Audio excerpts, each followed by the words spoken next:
Hello. Hi, everybody. Uh, Welcome. Sorry, I'm a little. Hello. Thank you for joining us for session 7 of Trinity's Wake, our Mage 20th anniversary edition actual play here on the Happy Jacks Network. To find all the sessions of this game, visit happyjacks.org/Trinity's Wake. And to find all of the shows on Happy Jacks Network, please visit happyjacks.org. My name is Adam, and I am your storyteller tonight, whenever you're listening to this, and because time is immaterial and has no meaning. But yeah, so we want to let you know there's a content warning. We have drugs, alcohol, sex, and other various vices. So if you don't like all of that stuff, you might want to find something that's not fun. Sorry, that was a very judgy content warning. I apologize. Also, here at Happy Jacks, we believe safety is really important. So we have safety tools, including physical and digital X cards that we can use. And we also use a lines and veils document, and we believe that being safe at the table makes it more fun. So let's talk to our players. We have players. We're missing one. Dion is not here this week, but we will miss him. But we're gonna keep going, and let's start here. Hi. What to say? Hi, everyone. I'm Courtney. I play Evelyn, the icon of life. She uses magic to change physical things about herself. Sometimes it's her appearance. Sometimes she makes herself super strong. Or sometimes we do, the cocaine spell where she's just wired and ready to drive real fast. Yeah. Hey everyone, I'm Nick. I play Alexander, the icon of entropy. He uses his magic to manipulate probability, to cause things to decay, and also to do those two things, I guess, is primarily what he does. So that's who he is. Yeah. Hello, I am Pooja, and I am playing Banu, who is the icon of time, and they are not afraid to use it. Pretty much at all. Yes. Yes, indeedy. So, okay, so a lot has happened. So if you're just tuning in and this is your first episode with us, you might, yeah, you might want to go check the backlog first, because we have had a whirlwind of activity. Our 4 main characters are part of a 9-person group, each one representing one of the 9 spheres of magic in Seattle, where they have all been gathered together by a mage called Nona Redbird, who has built this group in Seattle to keep them safe from the upcoming Ascension War, where the technocracy and the New World Order are trying to unite everyone into a global paradigm to control free will. How dare they? And so having a very ominous vision of a device being built and tested in the New Mexico desert, our 4 heroes were sent to New Mexico to discover the problem. And unfortunately, as they were leaving, the device was detonated. It was the first atomic bomb, and caused a ripple effect that killed 2 of their compatriots, the icons of Prime and Forces, as and unbeknownst to them, many other mages around the world. But the team made it to New Mexico and encountered the very powerful mind mage at the top of the food chain, and with some interesting dire warnings for them if they didn't keep their business to themselves. But they continued to investigate anyway, met J. Robert Oppenheimer, the architect of the atomic bomb, and gave him throat cancer early, and punched a bunker to collapse on him. So he's not doing so great, but that's fine. He knows what he did. And so And then fleeing, they were attacked by some sort of monstrous beast and laser-armed technocracy goons when they drove across the desert to escape and were picked up by a diamond-encrusted airplane flown by none other than Liberace himself. And Liberace brought them safely to Las Vegas, where they have met a plump matronly woman named Mamie Stalker, who seems to know a lot about what's going on. And that is our recap. So we're going to get started, and we're going to travel across reality, bring our minds into a new world, a different world, and we are going to join the party now. Hello, darlings. You don't know me, but I know each and every one of you. My name is Nona Redbird, and I live in a fantastical world of magic and wonder. Here's the secret, so do you. For you see, magic is anywhere you have free will, and you do have free will, but you must insist on it. Tonight, we're going to tell a story that ripples all the way back and all the way forward, because this is the story of people who insist. So scoot up to the edge of your seat, because that's where the fun happens. Grab a drink if you're so inclined, listen to the music, and slip into our world.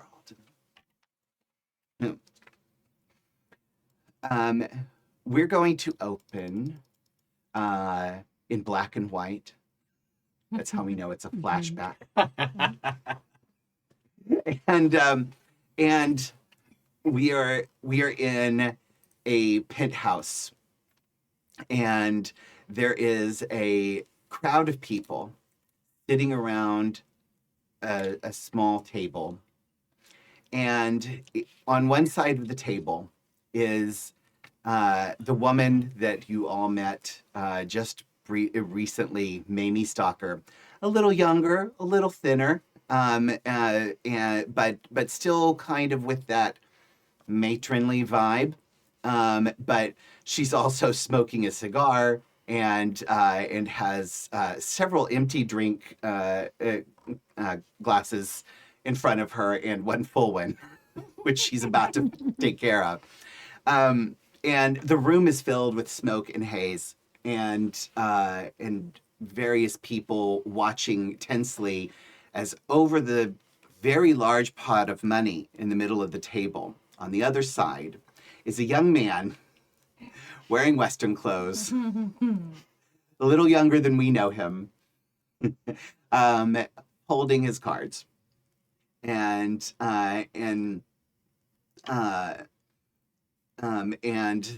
the dealer, A dealer, not the dealer. A dealer. Yes. So It's very important. Yes. A dealer, slides a card across to each of them, and Mamie, like, briefly pulls her cigarette out, blows a smoke ring, and picks up her glass and takes a big gulp, and stares across the table at the young man we know as Alexander Basto. What are you thinking, kid? I look down at my cards, and I look at the pot, and I look at my pile, and I say, all in. No. And then we see through the smoke and haze that the dealer is sitting in between them, not holding cards, but nursing a whiskey, and he looks across to Alexander and says, "You sure that's what you want to do, buddy?" And I just do like a little subtle nod. It's a bold move. Very bold move. Now's the time. Win it or lose it. What do you want to win? And you can talk to him without, right. without anybody noticing. I want to get off the wheel for a while. Nobody gets off the wheel, Alexander.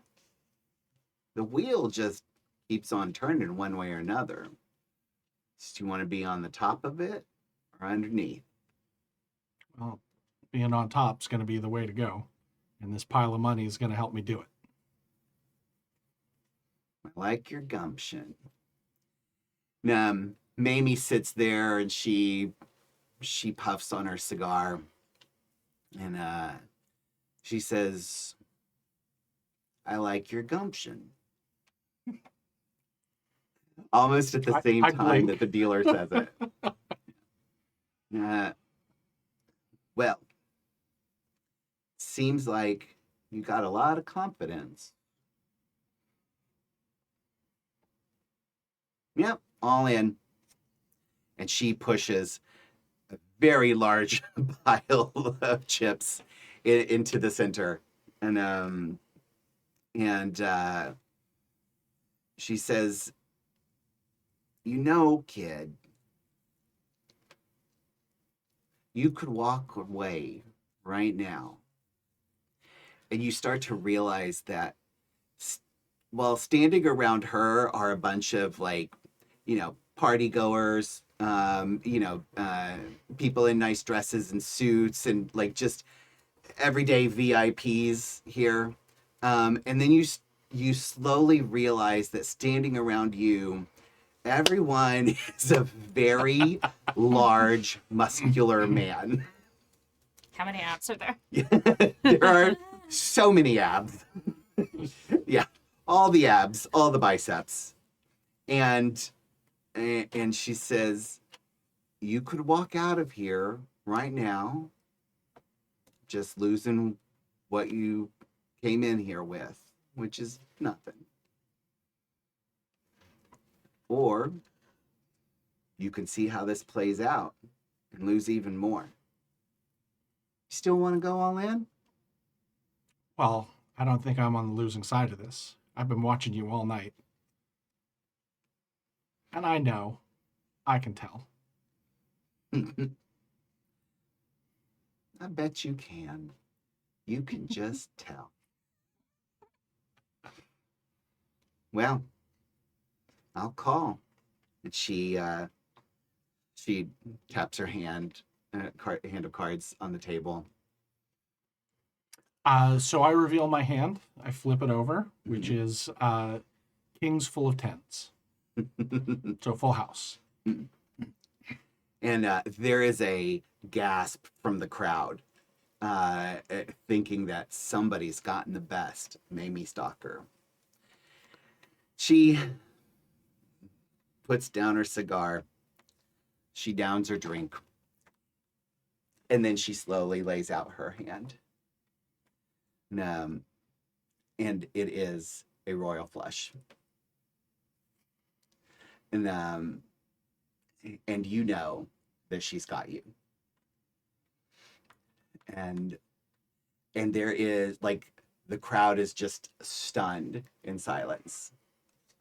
Because you should have won. And you know you should have won. Yep. You thought you had everything lined up. And she kind of pushes back from the table a little bit. And she says, why don't you all get back to the party? Me and the kid are going to have a little chat outside on the balcony. And she pulls you. So you're escorted. Like, you have no way to go except for the balcony. Right. Yeah.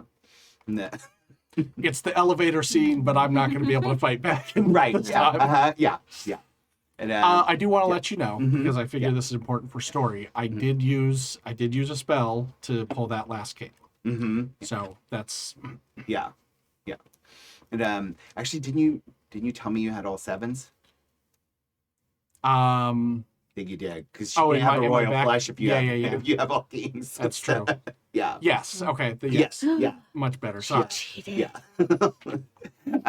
Yeah. We don't want it that obvious that somebody was cheating. Well, no, I only Kind had, of I had three obvious. kings, so she could have the fourth. Oh, she yes. could have the Okay. fourth Yeah, suit. that's right. Yes. Okay. Yeah. I wanted to try and make like a medium, Yeah. good hand. Yeah. Yeah. The one you were missing, her flesh, was the diamonds. Yeah, diamonds keep coming up. I know. Keep coming out. That's why I love randomizers in games. Like Yeah. you just never know what's gonna emerge. So you're standing out on the balcony overlooking the burgeoning Las Vegas. It's still pretty mild at this point compared to what we all know. There's the giant strip with all its neon lights is not there yet. There's just a few casinos and a number of bars, and you can see everything lit up, but it's nowhere near what it's going to be. Right. And she puffs her cigar for a little while, and then she says to the bodyguards, "You can leave. I got this." And you're standing there on the balcony alone with this old woman who just took you for everything. You got some power, kid. You got some talent. I do my best, but that apparently wasn't good enough tonight. Mm. And I'm scoping all the exits. Yeah. There's one down. Well, I'm scoping all the safe exits. Yes, yeah. The other one right now is the balcony doors going back into the penthouse, which is a sea of backs. Well-suited, well-muscled backs. So,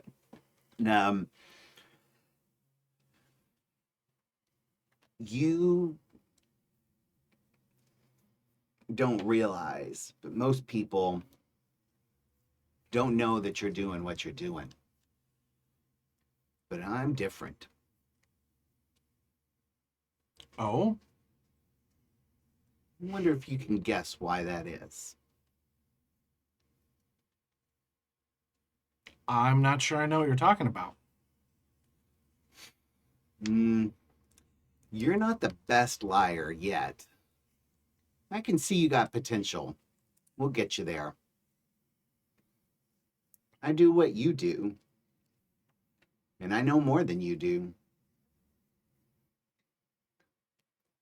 But I have to say, I like a kid with gumption. And I think, as easy as it would be to just get you to disappear, I think I'd rather see what you can do if you learn a little bit.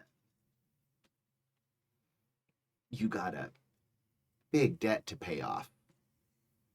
You can pay it in broken bones, or you can pay it in service. Well, that second option sounds a lot better. What do we do now? Well, we'll take care of your hotel room so you can stick around. But don't leave. I got big plans for you, and I think you're going to need me. Sound all right? I glance over the balcony and say, well, sounds better than the alternative. See, you are a smart kid. And she blows another smoke ring, and we find ourselves back in the present day as And smoking white yeah. into present day. yes, smoke ring white. Very Hitchcockian. Right? Yeah. Back in that same penthouse, a little bit updated now. Decor's changed a little bit. Alexander and Mamie are both the age that we know them. And Banu and Evelyn seated nearby. There's a bar with a bartender right over in the corner, mixing up whatever you'd like. And And But you actually have to ask for it. no. Yeah. Well, yes. Yeah. Here you have to ask Yeah, for the it. first one, we walk up and like there isn't a drink waiting. I know. Yeah. You're Oh, like, right. What the? Yeah. Oh, yeah.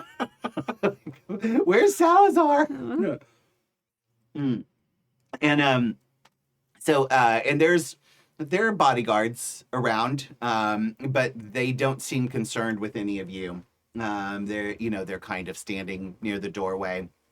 Um, and Silver is not there. Silver has headed over to the I think it's the Flamingo.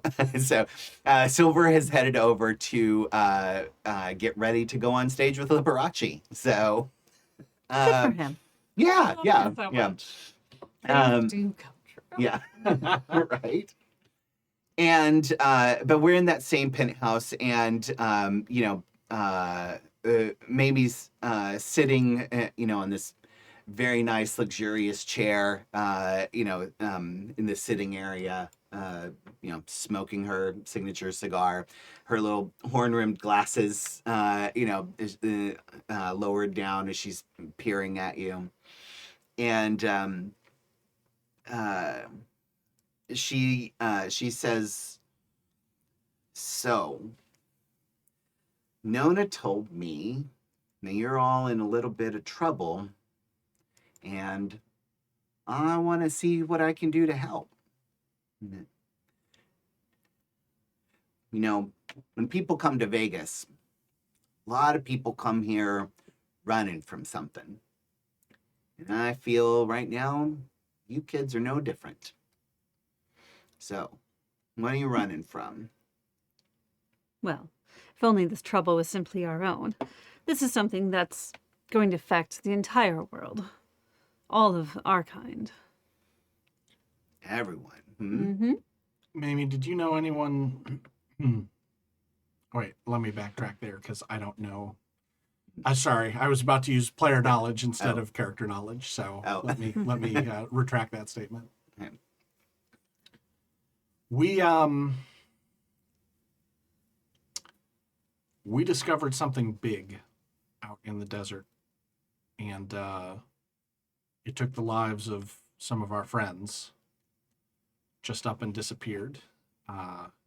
It's an evil piece of work, and I think it's going to affect all of us.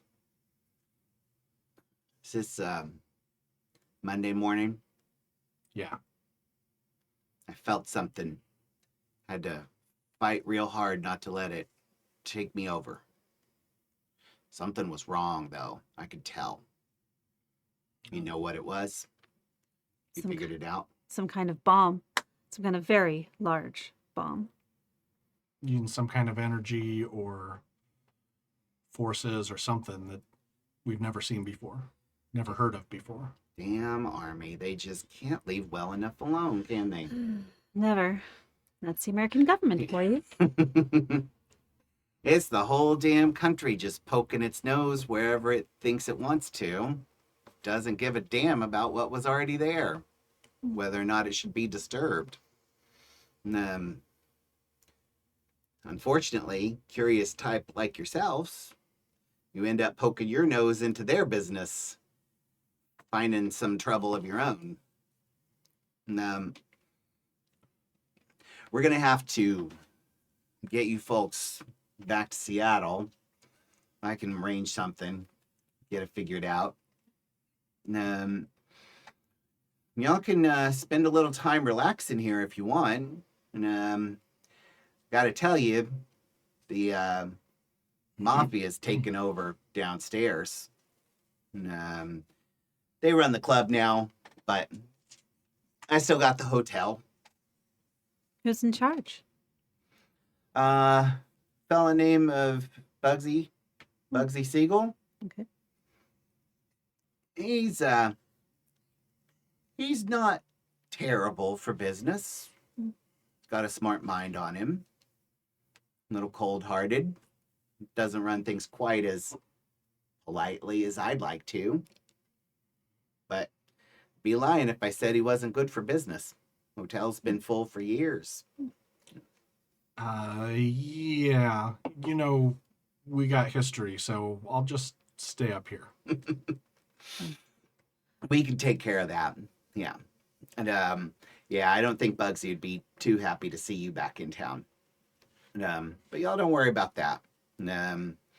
He's got a lot more on his mind right now. Chicago's moving in. The outfit. Seems like we could either be up for a golden age of gambling or a whole different war on a new front. We'll see how that goes. I don't think we need that. I'm gonna roll something real quick. Actually, I'm gonna make this a contested roll. Evelyn. So, Shit.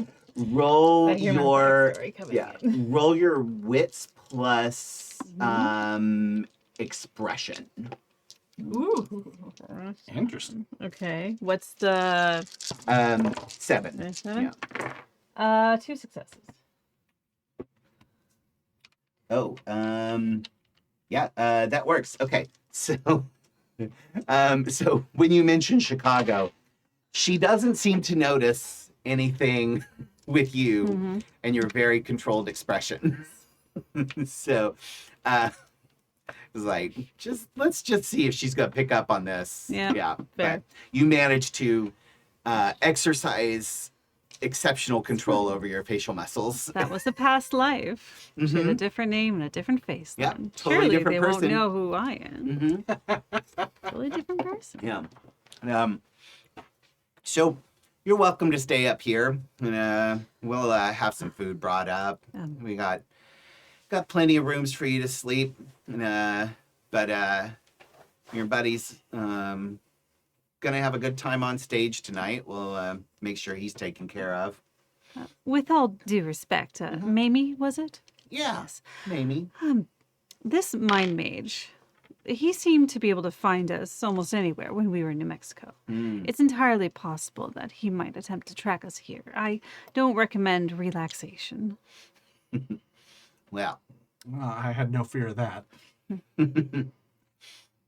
well, tell you what. I'll stay unrelaxed so you folks can get a little sleep. How's that? Thank you. That's most appreciated. And, I'm no pushover myself. Not my sphere, but I got a few tricks up my sleeve. Sure you do. Yeah. What about you? You're awful quiet over there. Honestly, I have had a very good flight after a very long night. And while it might not be the time to relax, there are more ways than one to enjoy yourself. That's what I like to hear. That's the kind of attitude that keeps me in business. And just tell old Joe there at the bar anything you want. He can take care of you.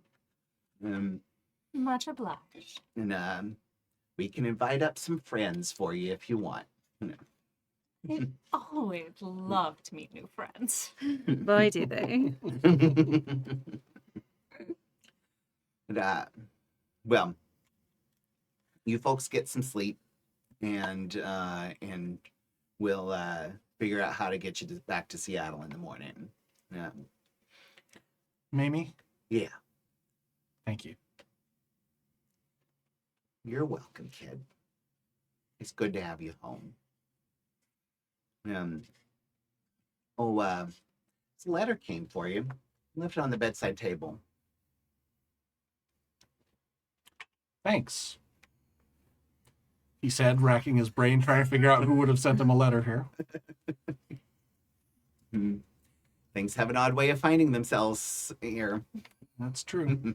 So she she calls over a fella in a suit, and he leads you off to show you some rooms that each of you can stay in. You each able to have your own bedroom. They're very nice. It's a very nice suite, and everything's very lushly appointed. That very well decorated, if a little kitschy, but yeah. I assume Yeah. that I'm led back to my room, and Yes. it's. Can I say that it's exactly the way that I left it? Yes, it is. Yeah. Yes, you Wow. can say that. Yeah. And it's true. Ooh, Even Yeah. it's better. almost like I have some narrative control. Right? Yeah, weird. What? Okay. Yeah.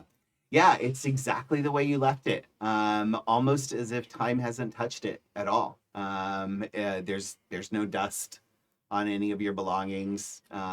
It's there's a photo of you and Mamie sitting at a bar laughing, and framed and on the mantle. And you look out the window and the view has changed significantly. It's almost the same view as when you saw from the balcony those years ago. But there are Some new hotels. some new hotels. Yeah. A lot more lights, a lot more flashing lights, and a lot more noise than there was before. Yeah. But there's a sense of stability and sameness to the room. As you step in, you feel it's almost like time hasn't touched it.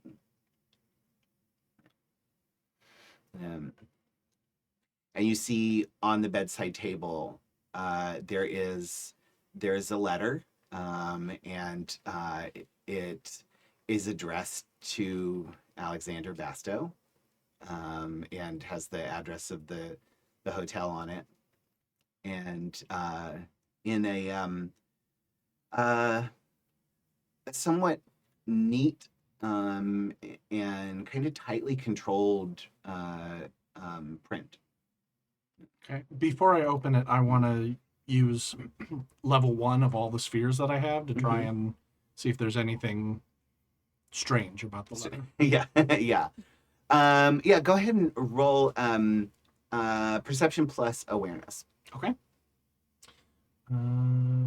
Your difficulty is going to be, we're going to call this difficulty 5. Okay.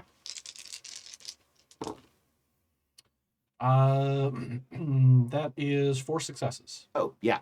Yeah, you can tell right away there is nothing unusual about this letter in and of itself. There is a lingering trace of entropy on it, that clearly some kind of magical means affected its chances of getting here Okay. in the right place at the right time. I'll take out a penknife and I'll slit the top Okay. open. Okay. And you pull out the letter, and in that same, it's the inside is written in cursive, but it's that you can tell it's that same. Kids, cursive is a writing style. Right. Wow. Oh no. Oh no. I just felt really, really old. Yeah. Too. We all did. Yeah. Thanks, Nick. Rude. Very rude. G rude, TBH. So, in cursive, but still in that sort of like tightly controlled Right. penmanship. And it says, so, at the top it says, "Dear Alexander," and I'm not gonna like make up all the language as if I was a better GM, I'd have like actually written one. But you, it starts talking about how you don't know this person, who the author, but they know you fondly, and they remember you, and would love to try to finally meet you if you're willing. And then it goes on to sort of talk about, just sort of describe about how old is Alexander? Probably I think 37 37. is Yeah. what we discussed. Yeah. Just had a birthday recently. Yeah. So it covers almost 40 years of somebody just sort of like updating you on their mundane life and their where they live, who they married, how many kids they have, and then you see at the bottom it is signed Love Beverly, comma, your mother.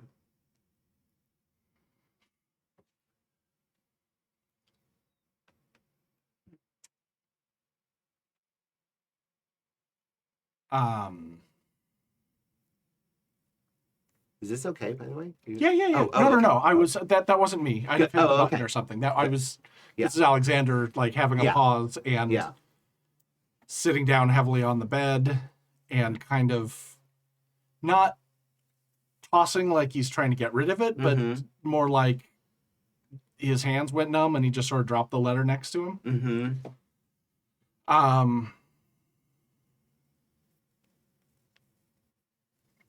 I read it again, Mhm.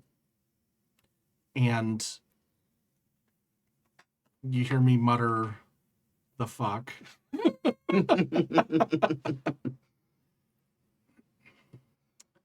Um,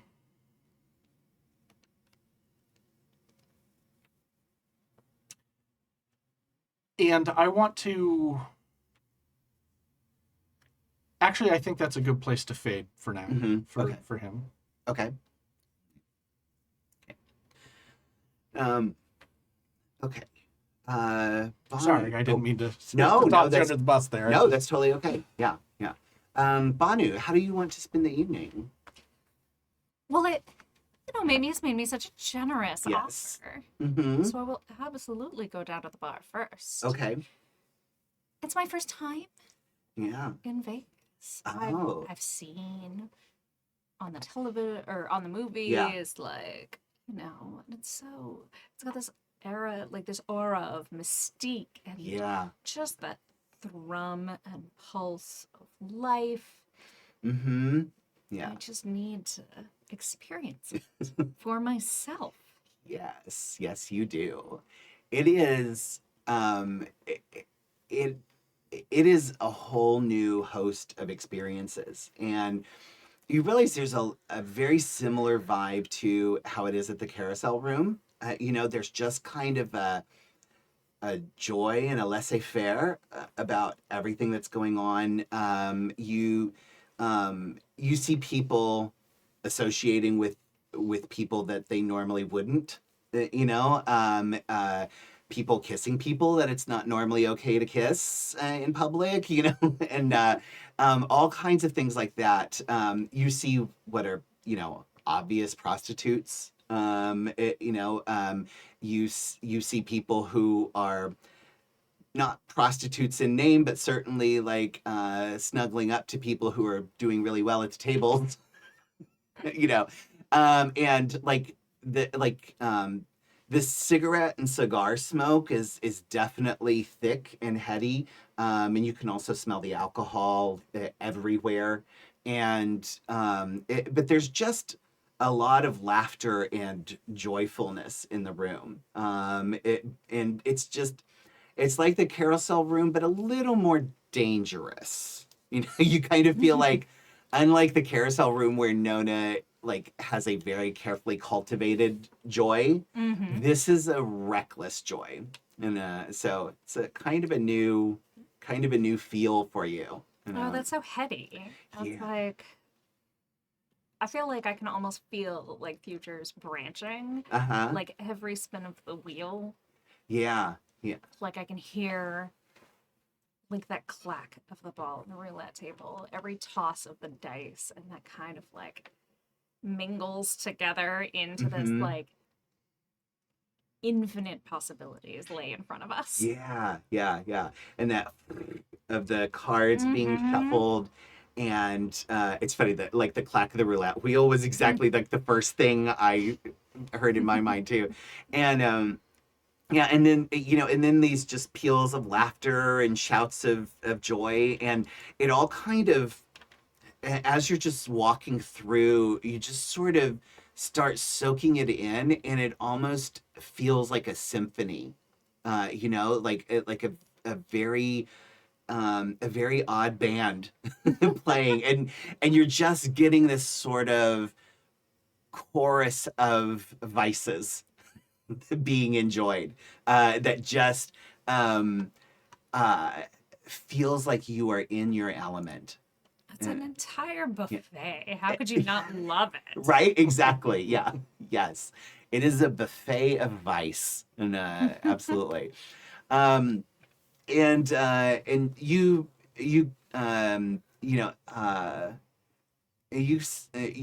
so you're going to the bar? Mm-hmm. Okay. All right. Um, so you sit at the bar, and a bartender comes over and asks what you'd like, and so you have to actually tell them. It's been so long. Yes. Right? Yeah, what? And he brings you your drink, and and sets it down in front of you, and you swivel around to just look out over the crowd, and uh, you see this woman with like pale brown skin, and she has this just beautifully coiffed black hair, and just looks kind of like um, uh, looks kind of like a supermodel, but in the way we know supermodels, like the sort of like thin and waifish, and would have obviously like would have been a solid hit in the flapper age, but just serenely beautiful, and with this, and she catches your eye, and she just gives you this gigantic smile that just kind of like, oh, this is somebody who knows how to enjoy herself. Yeah. And she's wearing this sort of black sparkly dress, very simple, but also just elegant, with a white fur stole, draped over her elbows and hanging down her back. And she just starts walking towards you, and she walks up to you, and she takes a cigarette out of this beautiful gold filigree case, that almost looks like something you would want to make, you know. And she puts it in a long cigarette holder, and she says, "Could I get a light?" Oh, always. Yeah. And I pull out my little Yeah. strike everywhere match Yeah. and hold it up. Yeah. I don't think I've seen you around here before. No, just passing through. I've heard Las Vegas is a place to make strangers friends, though. Well, it absolutely is. Does that mean we're going to be friends? The best of friends. I was hoping you'd say that.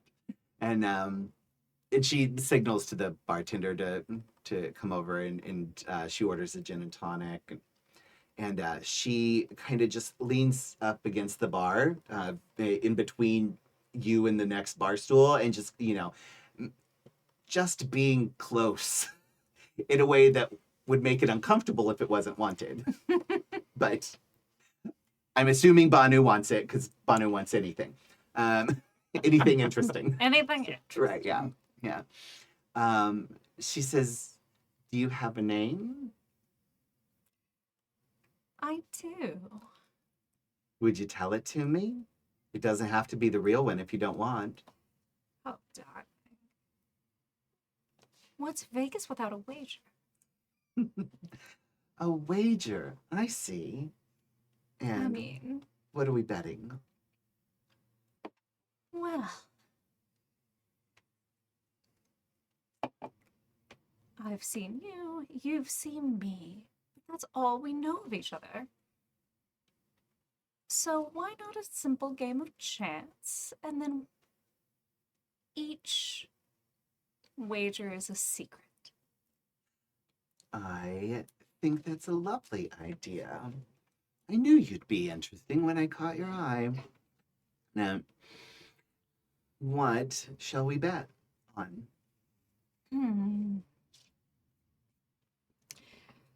You know, as lovely as I find all these games, they're not really mine. As close to my heart as people Mm, and choices. I like where this is going. So shall we pick someone and bet on their choices? I think that's a lovely idea. I'll start. I bet you my name that young man right there with the yellow tie is going to win his next hand and kiss the young lady that's standing with him.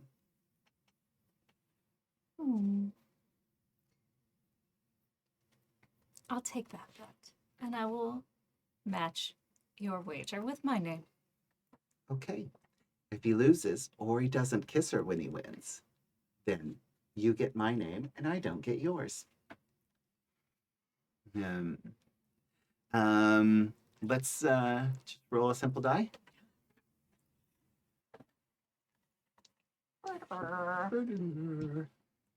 Got to take my It's a- dice bag out It's a earlier. game. Let's roll dice. I know, right? I know, I had forgotten too. Suddenly I was like, oh, I have to. Ooh, Rolls. I got an 8. I got a 10. Ooh. So Damn.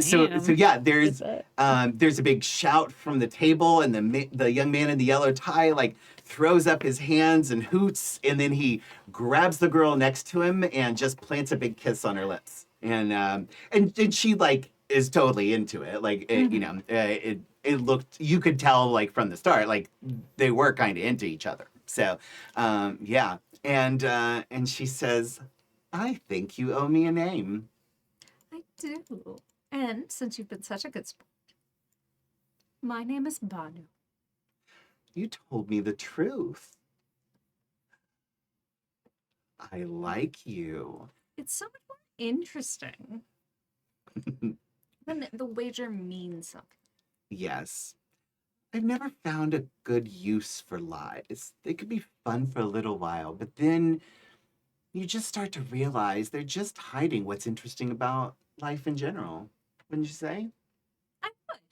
I would. So what's our next wager? Mm. Do you see that woman over there? That man at the craps table? He's been on quite a run. But she seems quite interested in him. But maybe more interested in his wallet. Hmm. But I bet you that the next time he wins and gets excited, that he'll be just that much lighter at the end of it. Well, let's see, shall we? What are we wagering this time? Well, Seems- I will put up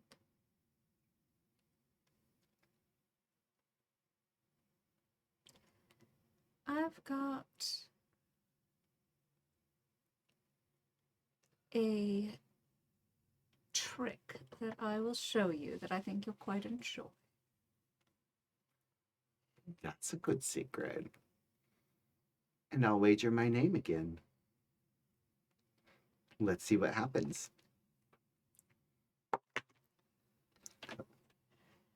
So, I got a 6.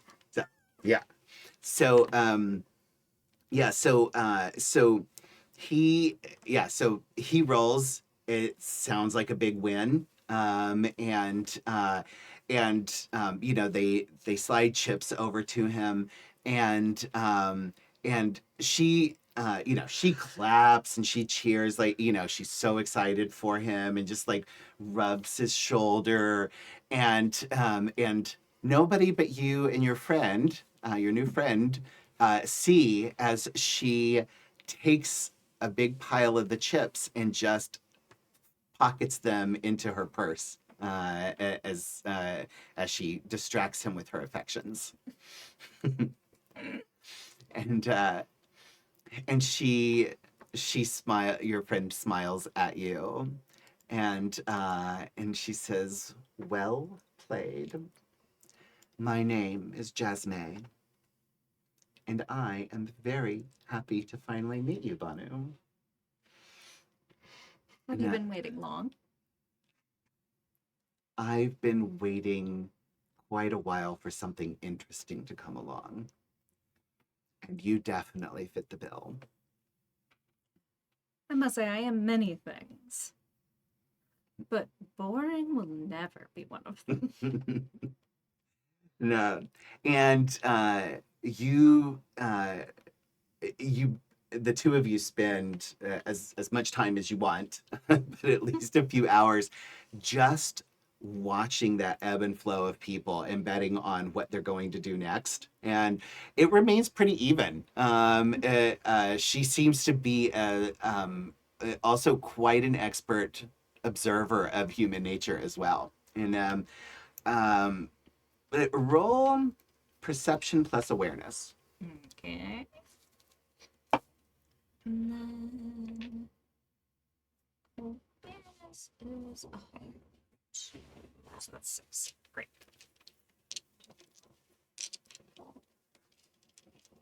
Six. Oh, that one's cocked. Okay. So, how unfortunate.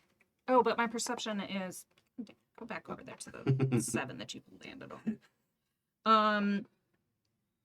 Okay, so that gets canceled out by the 1. And then is it difficulty 7s or Yes. 8s? Mhm. Okay, Yeah, 7s. So that gets canceled out by that, but I do have a 10 and I have 4 in perception. Oh, okay. Perception, so. Yeah, so 2 successes. Okay. So you realize, after about half an hour or so in, before you end up having to pay out the bet of a secret trick, you realize that she is not controlling what's happening, but you see that she has you feel the slight subtle changes as she makes little movements with her fingers while things are happening. You see her do things like lick her lips just before someone gets kissed, or she'll do like a slow blink, right before somebody loses. And you realize that she is using magical awareness to read the room, and that she clearly has some talent, and this is somebody who is aware of the magical world and knows what she's doing. Yeah. Yeah. But we'll come back to you a little later. I want to check in with Evelyn. Hi.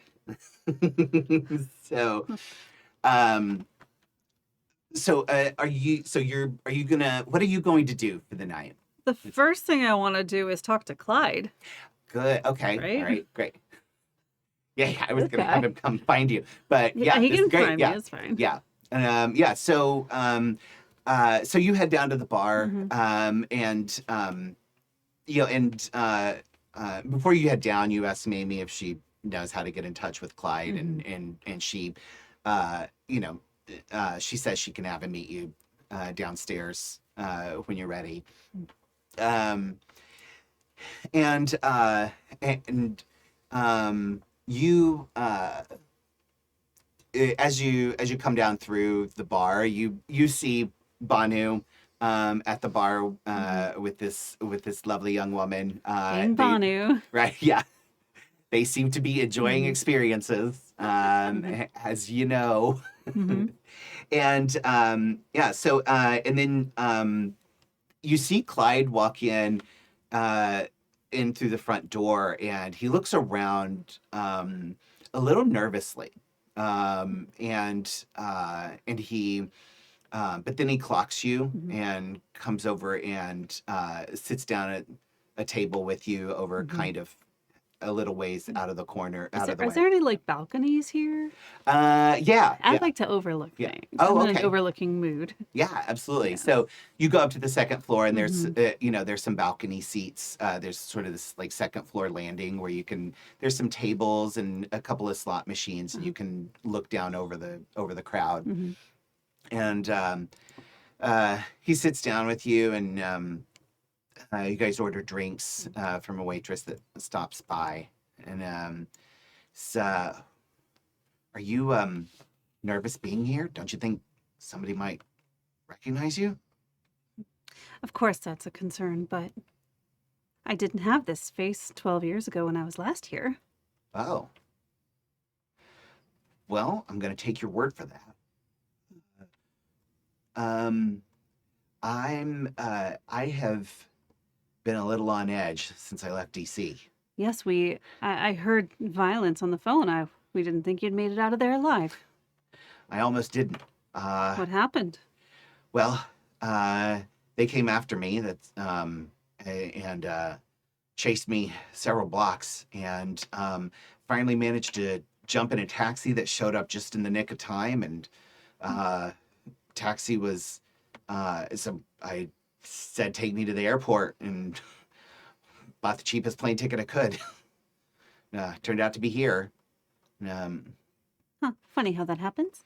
yeah, Kinda. weird. Yeah, and then just happened to, Lights a cigarette and yeah. Mhm. He takes a very deep drink, like, and signals for another one. He says, I got off the plane and just stopped into a diner to just kind of collect myself and get something to eat. Ran into this woman, turned out to be Mamie. And we hit it off. She said she had some work for me. So just been kind of spending a few days trying to get my feet under me. Funny how luck works sometimes, especially in a place like this. Yeah, yeah. I didn't think about it, but I mean, other than the really bad luck of trying to look into, you know, Yes, we were investigating too. So, and she'll kind of look around, see if anyone's watching them. Yeah. Just wants Yeah. to yeah. Roll use my- perception plus I'll use a little. alertness. Okay. So, um, 2 successes. Okay. You don't see anybody has specifically caught sight of you Okay. yet. But you see 3 men at a craps table Mm-hmm. that clearly, like, you recognize them from Mhm. Chicago, Yep. and not in a good way. And if you still looked like Maria. Maria, Mhm. um, Okay. you would be in real trouble. Yeah. But luckily, they've never met Clyde, and they've Mhm. never seen Evelyn. Yeah. So, but yeah, it's clear your past is not completely escaped. Oh. Yeah. Have a very long and sordid past. Mm-hmm. More than Yeah. I've even told you, but we'll Yeah. another time. She kind of stares at them and she has that kind of look in her eye like, I could easily kill them now if I wanted to. So, Clyde, what did you find about Project Trinity? Well, I can tell you this goes all the way up. That's for sure. There's a General name of Leslie Graves, seems to be in charge of the whole thing. Weird thing is I can't find out much about him. I mean, he's got his military record and all, and I was able to take a little bit of a look at that, but they're seems like things don't add up around him. Well, I've had an encounter with Graves myself. He's special. Like myself, just in a different way. Oh, got it. Okay. Yeah, I never really tried to poke my nose in too much to how you do what you do. Probably wise. Oh, by the way, the name's Evelyn Porter now. Oh, sorry. Try to remember that. It's just so used to, well, your code Agent name. Metis, yes, Yeah. I know. So, Evelyn, Yes, Clyde. I'm worried that they're going to figure out where I've gone. And if they find me, they could find you. The general can already find me if he wanted to, darling. I don't know if that's comfortable or not. Well, depends on how dangerous you want to get. If safety is your prerogative, then by all means, you're welcome to hop on the nearest train to wherever you like. I won't keep you here. I do appreciate the help that you've given me. But I understand the need for self-preservation. Yeah. Well, I owe you my life. So I'm not going to bug out on you when you need me. But Well, you did fly in on Liberace's plane and save us.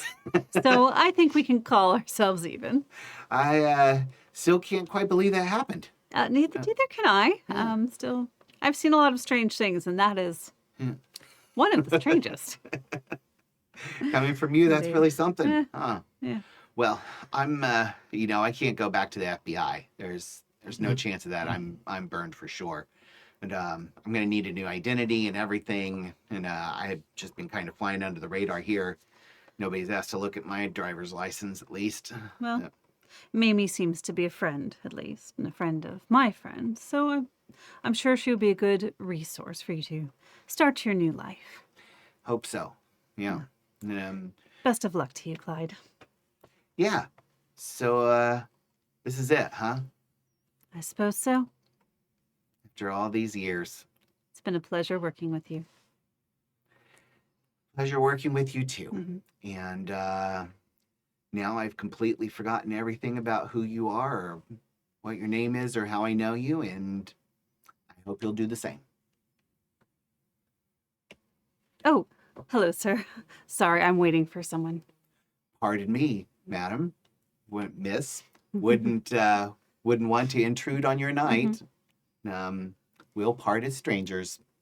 And he slams back his drink and he leaves out the front door. And as soon as he leaves, like that smile just like drops immediately. She's just kind of staring at the floor. But she's also just kind of like taking in the scenery because this place has changed quite a bit in 10 years. So I think she's going to brood upstairs for a little while. Yeah. Be a little Batman-y in case anyone else decides they want to interact with her. Yeah.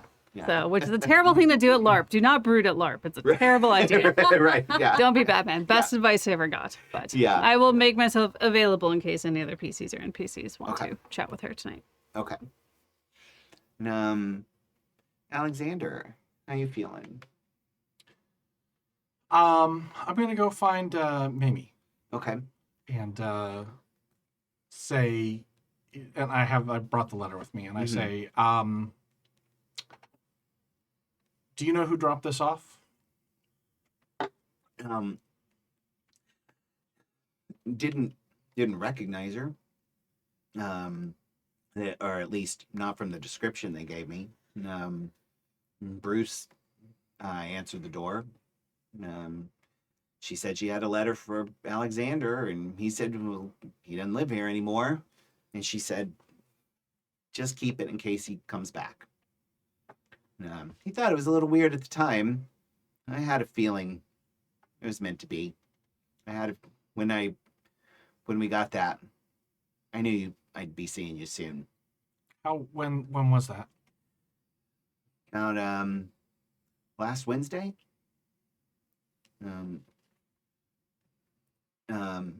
Something bothering you?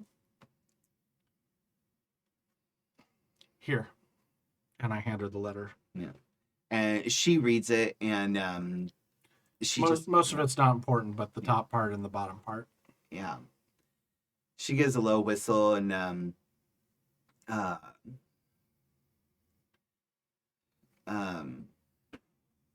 she says,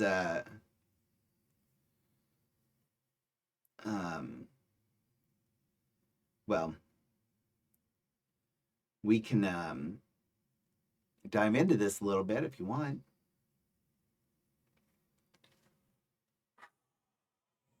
This isn't a great time. Yeah. I mean, you know how the wheel goes. Yeah.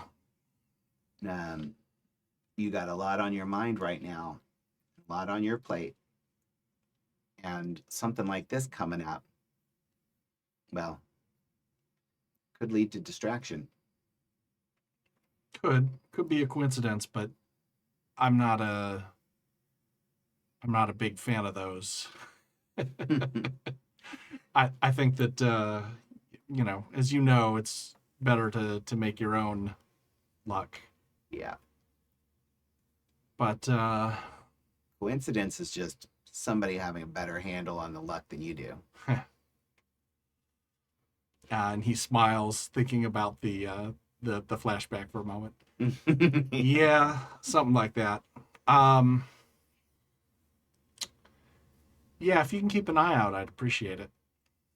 We'll find her. Whoever she spoke to.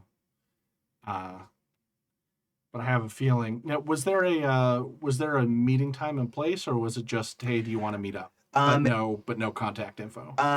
No, it was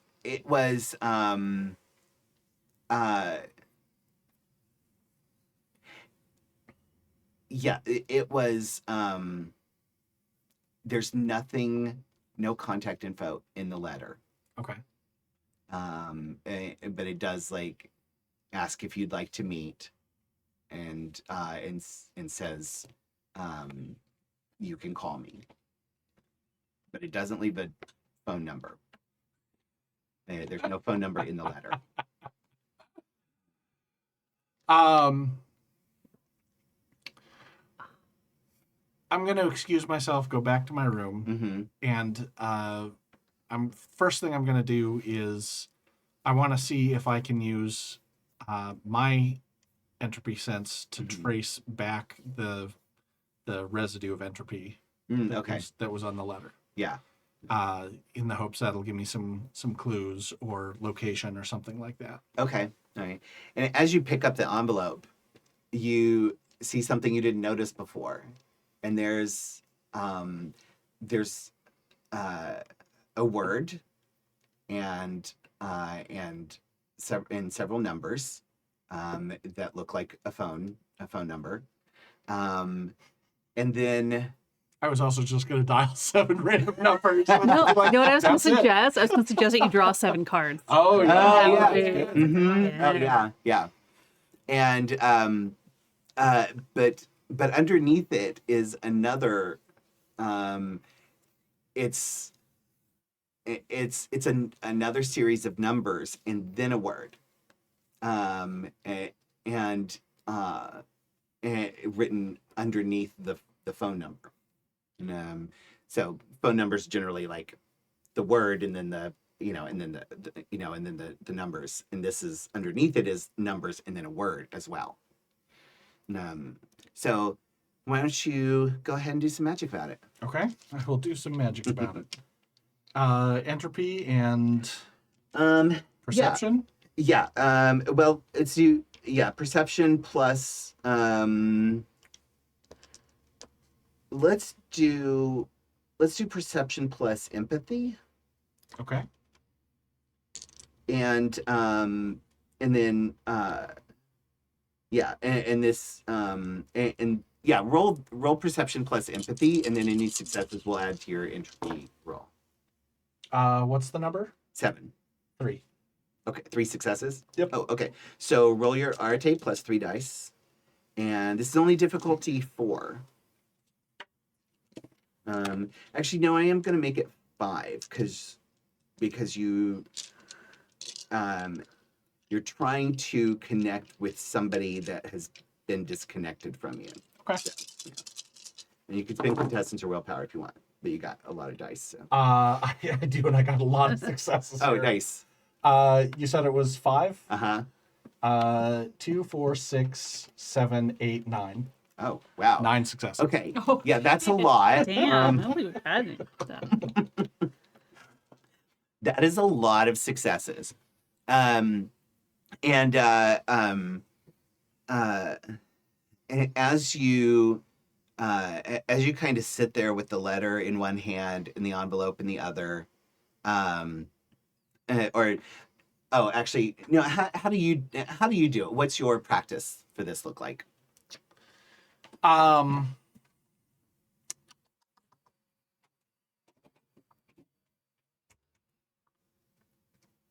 trying to think of.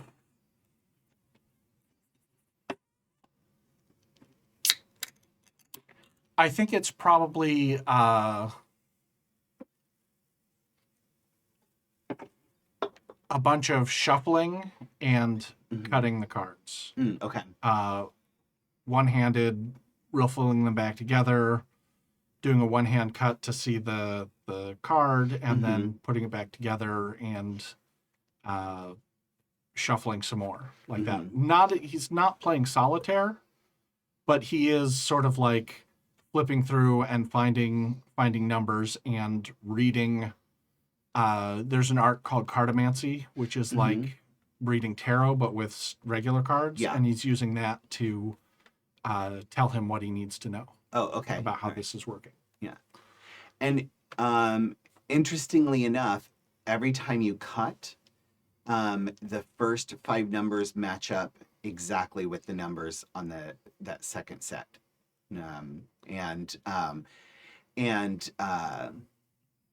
then you realize that the next, so that's the first 5 numbers that you see. The next 6 cards that you pull are the numeric equivalent of the letters that are in that word. Right. And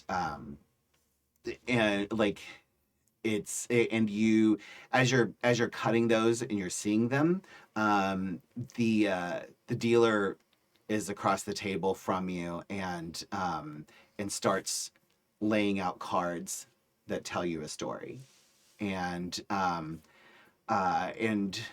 you see this woman walk up to you see her walking up the stairs to the Mamie's penthouse, and then like the next card kind of gives you this image of her knocking on the door and Bruce the butler opening it, and what, Bruce the butler, is that and so then and so you're starting to see this story, and in this image of this woman is coming more clearly into your mind, and you can see as you see her eyes, they're just like yours, and you just see like sort of like her face doesn't really look strongly like you, but like when she smiles, it's like, oh, that's the same smile that I have, like little things that definitely seem connected to you. And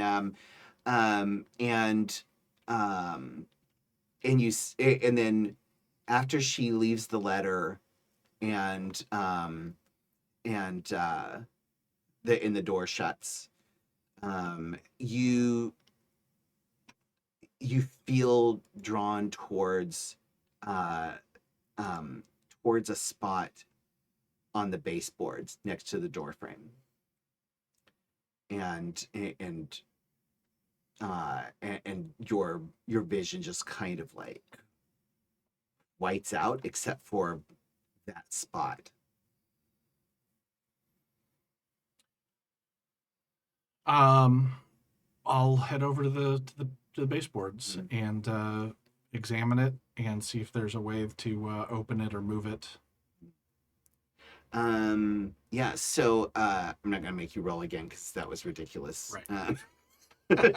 So yeah, so as you as you look there, you can sense through the prime sphere that there's some sigil that's been drawn on there. And you can feel the resonance of magical energy, and you can feel her finger tracing that sigil onto that spot. And you don't recognize the symbol, but it was clearly done by somebody who knows primal magic. I'll trace the symbol Mhm. where it is at the baseboard. And I will expand my prime pattern sensing to see if it'll tell me more. Okay. As you trace the symbol, you sense somebody near you, and you turn and look up, and the elevator door dings open, and this woman steps out. She's in her 60s. It's the woman you sensed in your vision. She's wearing this sort of red scarf, holding down her, holding down her hair, which is blonde, but like with that touch of gray. It'd be platinum unless it'd look like platinum at first, but then you realize that's actually the white. Right. She's wearing subtle but clearly expertly applied makeup, and wearing and dressed kind of simply, just a fairly plain dress, with a light coat over it, and carrying a red purse that matches her scarf. And she steps out of the elevator, and she says, "Is it really you, Alexander?" Why now? Well, I was hoping for a few pleasantries, but I guess I owe you that much. You're in very grave danger, and I couldn't stay away as much as I thought that would be best for you. I want to help you. I know you have no reason to trust me, and I'm sorry. At some point, I'd like to explain it all to you, but I don't expect forgiveness. I just can't bear the thought of something bad happening to you, and me knowing about it and not doing anything to try and stop it.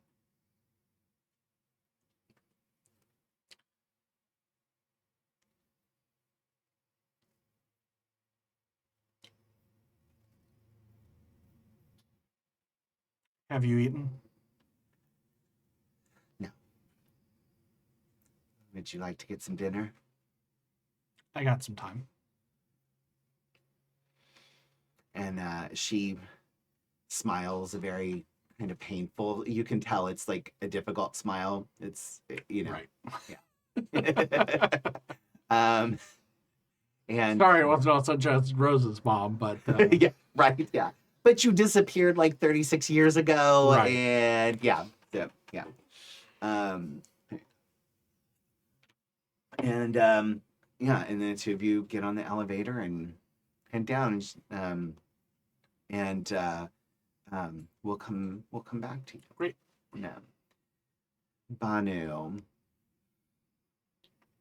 So, the game with Jasmine has been quite an exercise in people watching them. But as the night draws on a little more, she says, I am enjoying my time quite a bit, but I wonder if I might tempt you to something a little more immersive.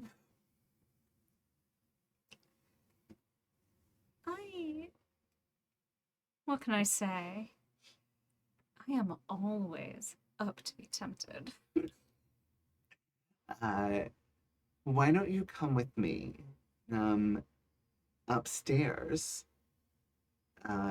There is a friend who always has a little extra opium if you'd like to partake.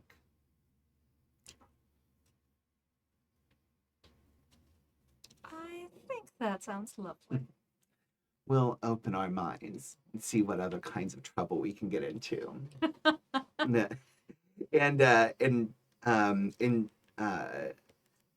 she she kind of like starts as the two of you kind of walk across the floor towards the elevators, she says,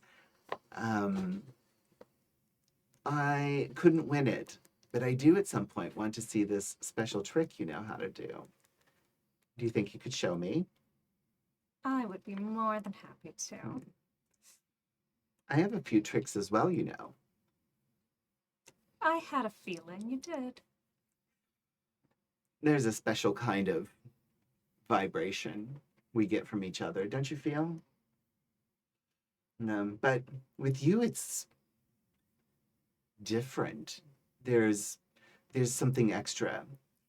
Like, we know each other and what we do, but I feel there's a kindred spirit in there as well. Just wanting to indulge. Yes. It's quite a... What do they say? A layered flavor. um, have you ever done a whole lot of opium and then explored the astral plane?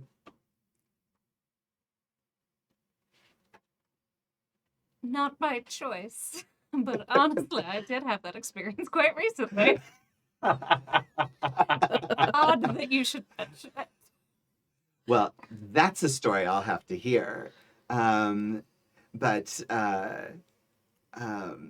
I would love to show you around one of my favorite places. I would love to see it. And you reach a hotel room and she does this knock that's, it's clearly a coded knock, and kind of an older man comes to the door, and he sees her and he just says, "Oh, Miss Jasmine, come on in," and opens the door, and there, as you go in, like, you can smell the opium and the hashish, and and there's also like tobacco, and like it's like downstairs, but better. like oh, this is where they have all the good stuff, Yeah. and um, and and you can see several people of all different types, just kind of lounging around, smoking, and in this this very large hookah in the middle of this big circle of cushions, and um, there's a few sort of plush lounge like love seats, kind of off on the sides, each with like these like nice sheer curtains, brightly colored red curtains around them, and and uh, um, and she she signals just to the man who let you both in. She just holds up two fingers, and then she says, "4," and holds up, and and then she like leads you over to one of the love seats, and you're brought you're brought your own little hookah, and then out of this nice silk bag, like he pours these opium crystals on a small silver tray, and that's the extent of my knowledge about how to do opium. Is about it. I know.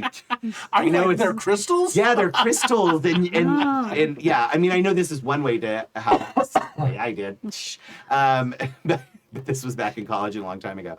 But yeah, like crystals, and a lot of people like put them on top of tobacco or pipe in a pipe, and Right. and then you smoke it, and the tobacco or pot burns, and then it melts the crystals as well, Huh. and yeah, so. Do Yeah. do do do. Yeah, right. Yeah, public service announcement here at Happy Jacks. Hey, kids, don't do drugs. This is all make believe. Don't, do drugs. Yeah. But yeah. So we won't go into more detail about how to smoke opium because that's my extent. So. And this is so much more than I knew. Okay. Yeah, Yeah. And so she she gets it all going, and the two of you partake, and you notice again her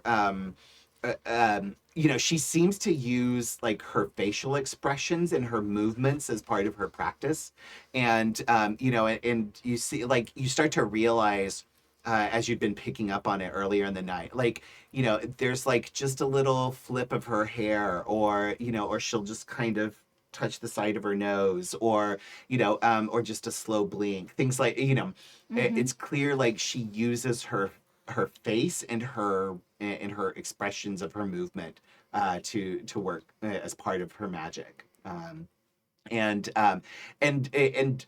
as you become more aware of it, you start to see more of it worked into everything she does, and there's almost a kind of like choreography of her expressions that you can sort of trace like a dance, and and it's that kind of thing that Banu just loves to notice.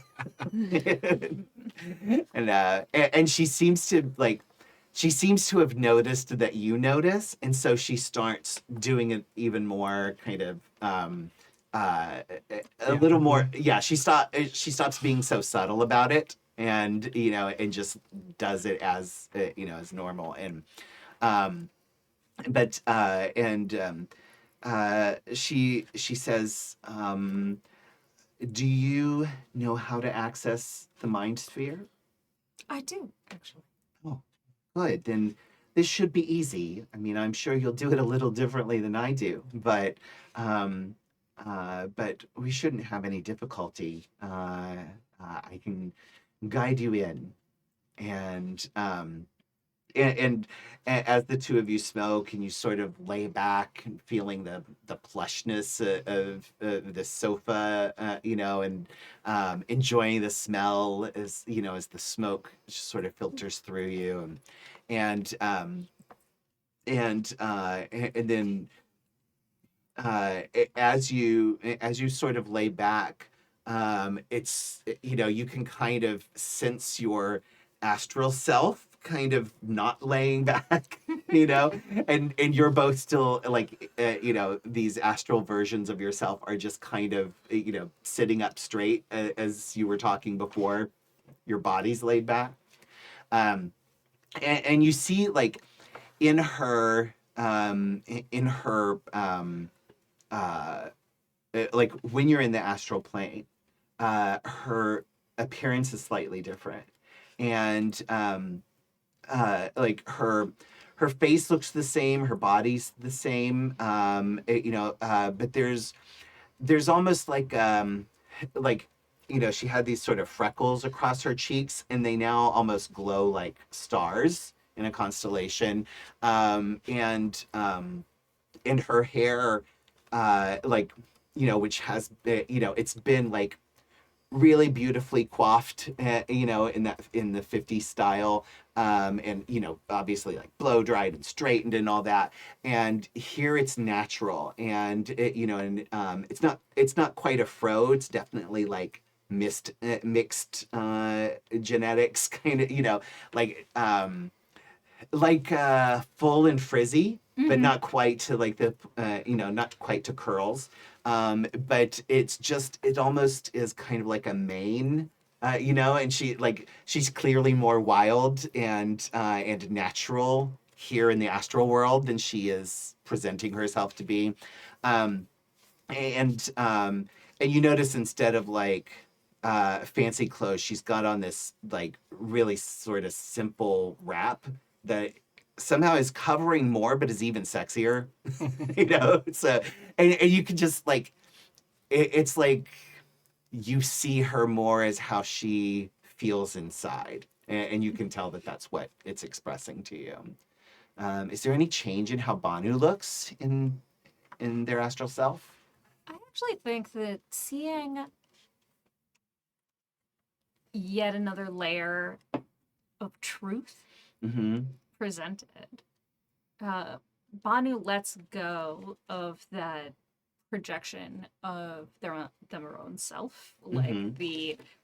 Like they looked at first exactly like they looked when they Mm-hmm. stepped down into that bar, but the lines blur a little bit, and they're standing there in a like a kurta set, like long tunic, Mm-hmm. flowy pants, barefoot with like anklets and toe rings and bangles Mm-hmm. and like heavy kohl around their eyes. Yeah.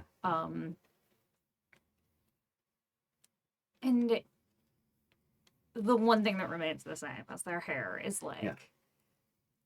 that same like I forgot what I described Bonu's hair as before, but we're gonna say it I was gonna now. say, what that does it's the hair like look like? Because I don't remember. Oh, okay.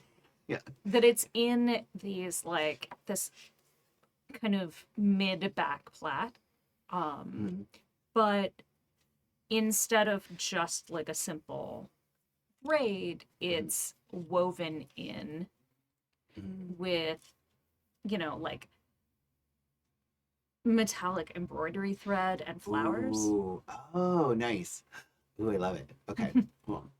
So they are also willing to show Yeah.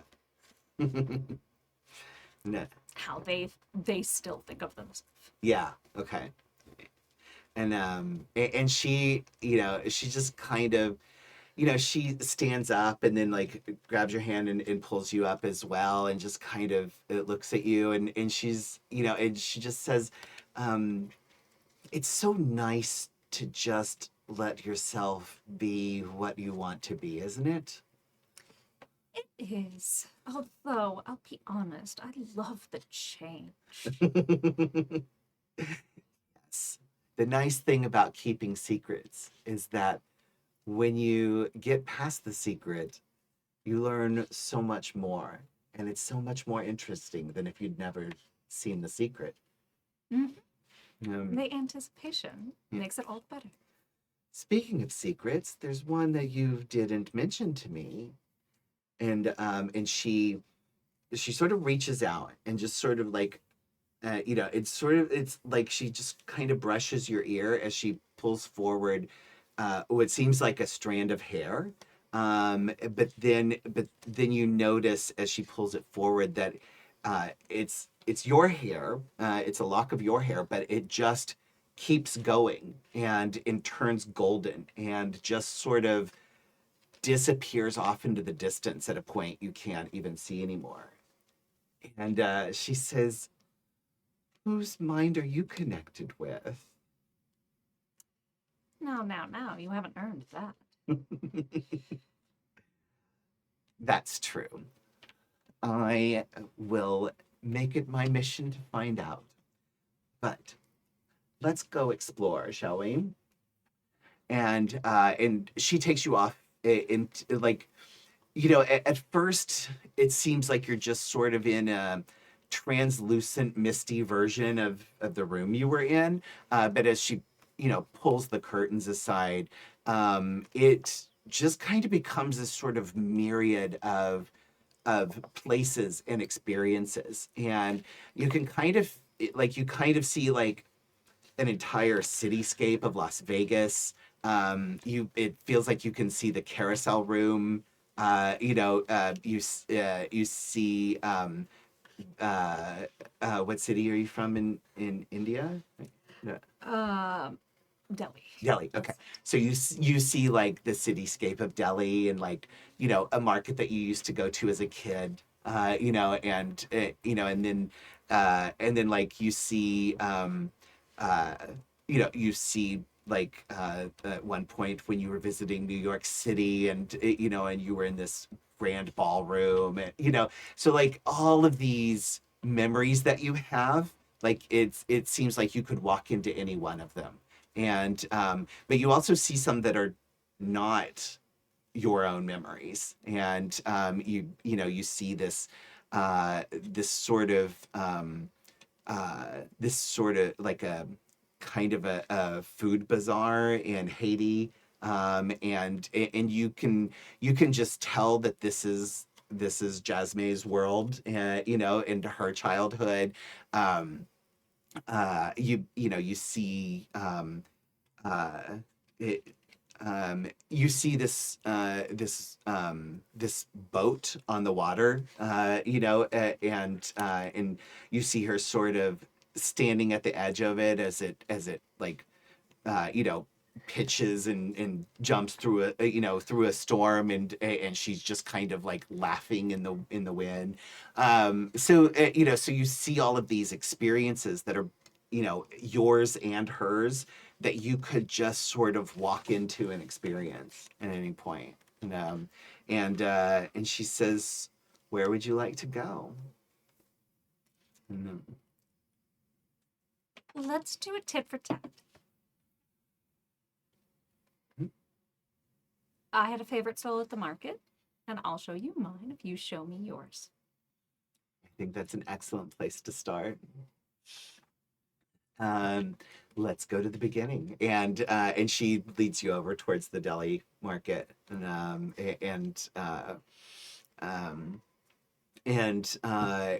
there's just this big smile on her face, as you see, like she's just enjoying the idea of a new experience, and you feel that kind of like kindredness with her, like, oh, she enjoys that same kind of thing that you do, that experiential. Yeah.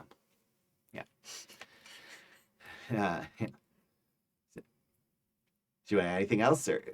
I have something maybe for later. We'll see. Okay, all right. Sorry. I know we're doing a whole split the party tonight, but yeah, I hope that's all right with everybody. So, but yeah, so Evelyn, what are you going to do with the rest of your night? Well, coming back to the harsh reality from vibing on the astral plane, Evelyn is getting a bit messy drunk. Okay, all right. She's, brooding with a lot of whiskey. Mm-hmm. And she's starting to mutter things to herself, and she looks unhappy. Yeah. Up on the balcony and seeing these men down there. Yeah. And something very naughty. Yeah.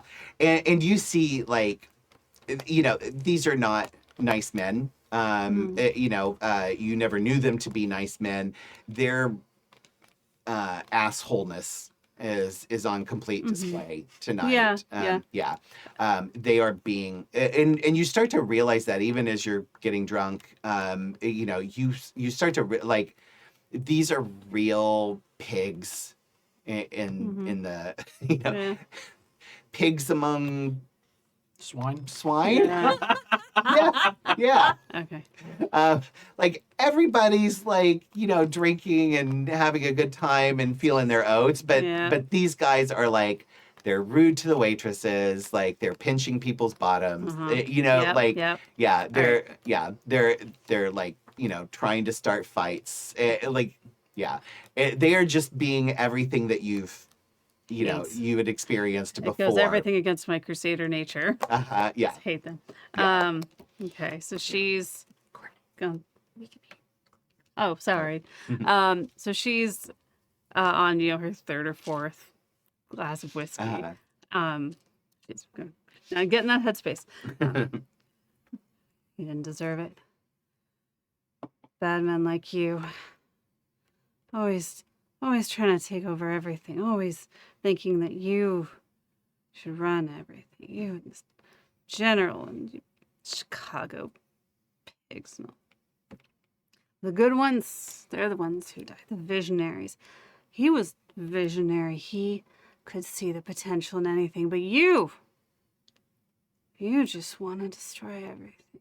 And she finishes her whiskey and she looks through the glass at one of the men from Chicago. And she sends out like a pulse through the lens to constrict his heart. Ooh. Yeah. Okay. Life magic when you're mad. Yeah. You do bad things. Oh no. Don't mess with a life witch. So Demeanor is monstrous. Got to be a bit of a monster every now and then. yeah, it's true. Okay.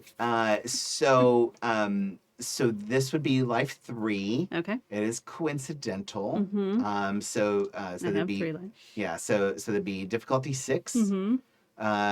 So you can roll your arte, and you can spend quintessence or willpower if you want. I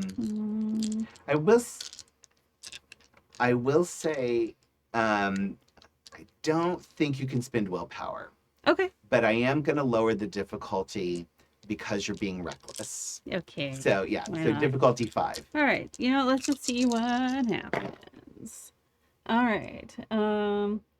Into 2 successes. So I only okay. have 3 in life. Okay. Yeah. And so they're like, laughing and having a good time and one of them claps one of the others on the shoulder and then grabs his drink and tosses it back and then like gets that look of shock on his face and starts clutching his chest and like just sinks to his knees real hard and and everybody there's kind of like gasps and stuff and people rushing around over to him and they're like call a doctor and yeah. Evelyn's just giggling to herself. Yeah. And like he's it seems like he's gonna be okay unless you want to concentrate and you want to make it worse. Yeah. Okay. Yeah. He is a very bad person. I just want this Yeah, clear for very everybody. clear. And we can even do a little. This is still not okay. Yeah. Like Evelyn is still doing a very, very Yeah. bad thing. We'll do a vague back, a flashback of Okay. and like and we see Evelyn as Maria watching this same guy do all kinds of horrible stuff, like like beating innocent people,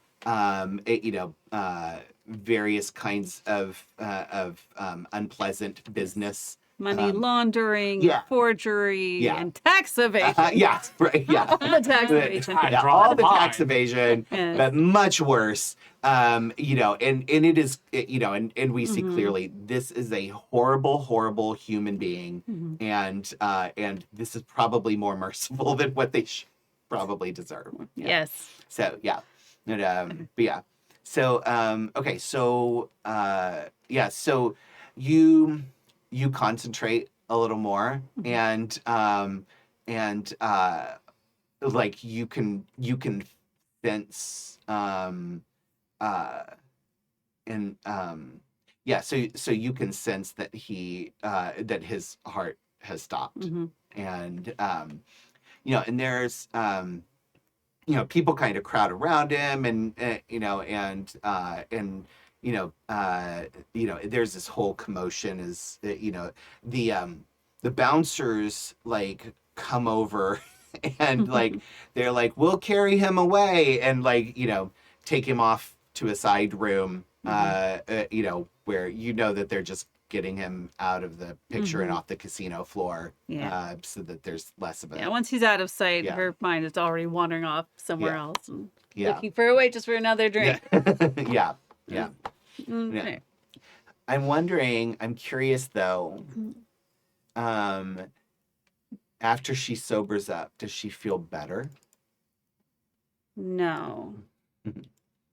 No. Because she's had some of these thoughts related to the things she's muttering on her mind for the last few days. She just hasn't had a chance to stop and think about like what's happened to them. Yeah. And what's gotten them to where they are. Yeah. And as you I just was curious about that, if she would or not. But as you're kind of drunk and you're sort of like, once you decide to turn in for the night, you sort of, you know, stumble back to the. I don't feel like being sober yet. Yeah, you stumble back to the elevator, and as you you know, as you know, right as the elevator doors open, and you know, a couple of people come out, and you're about to get in, you know, you you see this man, like, you know, this hand just sort of comes out and stops the elevator door from closing, and then jumps into the elevator with you, says, pardon me, miss, didn't want to wait for the next one. And are you doing all right? Just thinking about an old lover.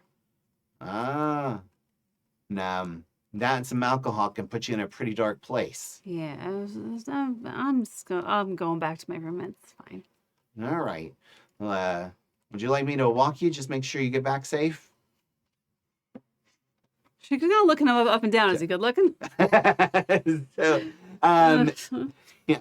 So, he could be considered good looking. Okay. He's a little older. He's definitely older than Evelyn looks. Probably not any older, and not much older than how old she is. Yeah. I should hope not. Yeah. I should hope he's not old. Yeah. So he looks to be probably in his like maybe like late 50s, early 60s. Okay. And let me get a description. Oh. Okay. Yeah, so he's he's definitely like kind of handsome, and you know, and you know, it looks to be like he used to be more handsome than he is now. You know, but he seems really well dressed, and you know, and there's just kind of an easy charm about him. Like, does not seem to be worried about anything. Okay. Yeah. Then. Yeah, you can. Yeah. Yeah, you can walk me back to my room. Oh, yeah, and I don't want to see anybody in trouble. But yeah, Did you push the button for the penthouse? Oh. Uh. Yes. You're staying at the penthouse? Just for the night.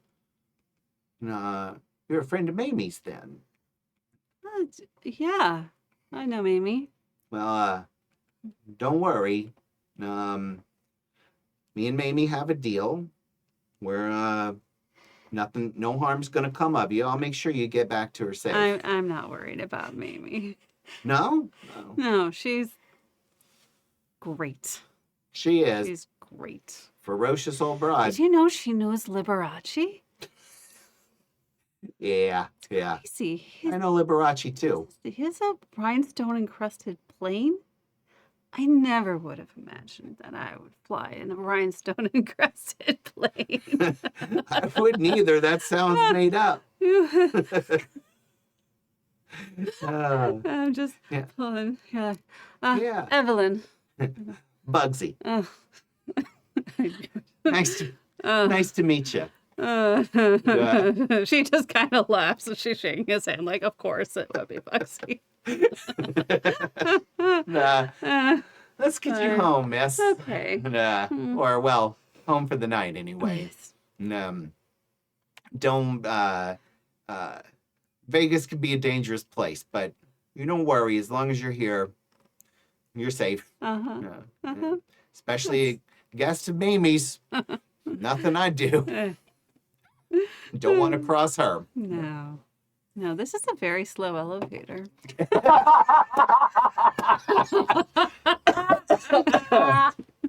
And see. Perfect button. Thank Perfect you. button. Beautifully done. Yeah. It's amazing. Thank you. Okay. Yeah. So,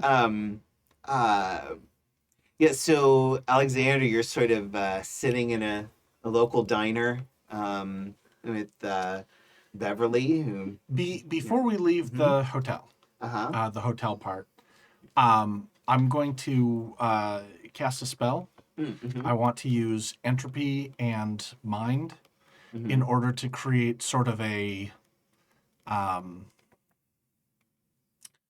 like a baffling effect or on like that'll affect his mother. Okay. Like I'm gonna tie it to a card. Okay. That's gonna be sort of the focus. But the idea is that I want to use the patterns of the mind sphere along with the distortion of entropy in order to kind of make her like slip out of people's minds. Like they can see her, they can hear her, but they're not going to remember her. Yeah. Okay. Sort of thing. Yeah. Okay. Yeah. So that sounds like probably in I would say entropy and mind both too. So which I know you have. So or at least you have entropy. I have entropy 4, but I only have mind 1. Yeah. With entropy 4, that's enough. You just need to know how to connect it to the mind sphere. Yeah. So in more what it is like just just like as you're walking, like people just seem to turn at just the wrong moment, or like we see somebody like turn to sort of look at the elevator doors as you both come out, and just as they turn to look, somebody walks in front of her, and then they turn back and that person's gone, Okay. and like just people seem to be moving and like, just in such a way like nobody actually ever sees her. Okay. So the effect is tied to a card that I give her, and I say, hold on to this. Okay. And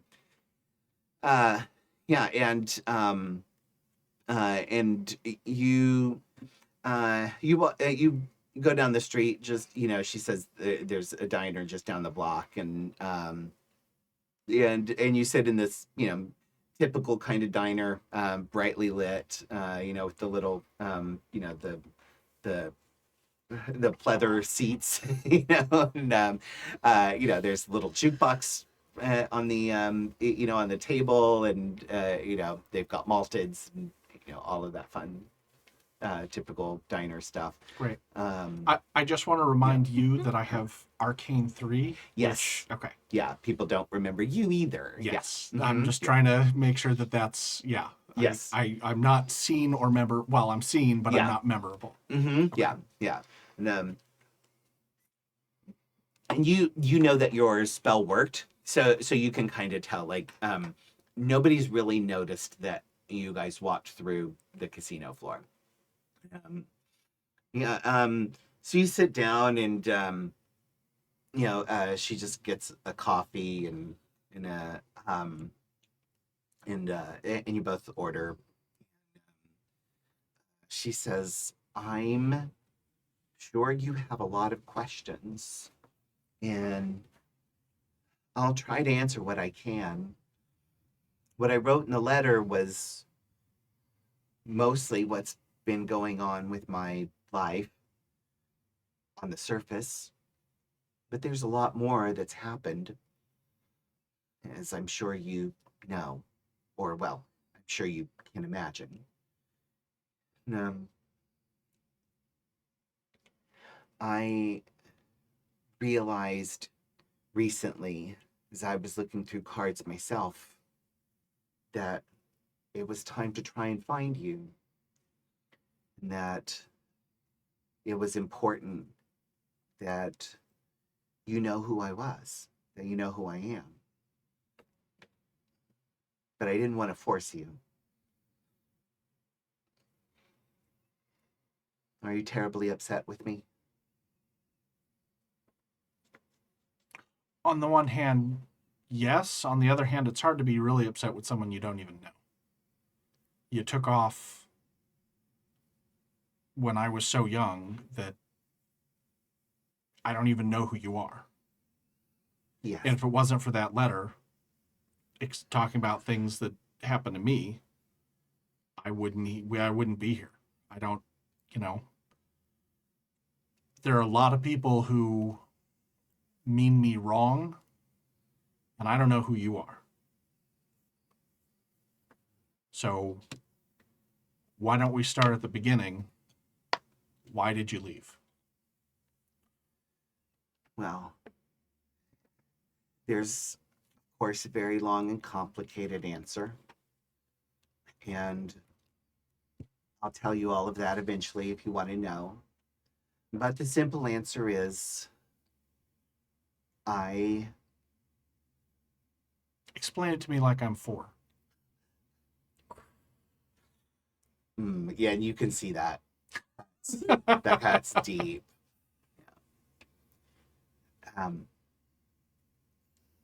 I was selfish. I wanted to learn more. I had you so young, and I was just starting to realize what I could do with the knowledge that I had.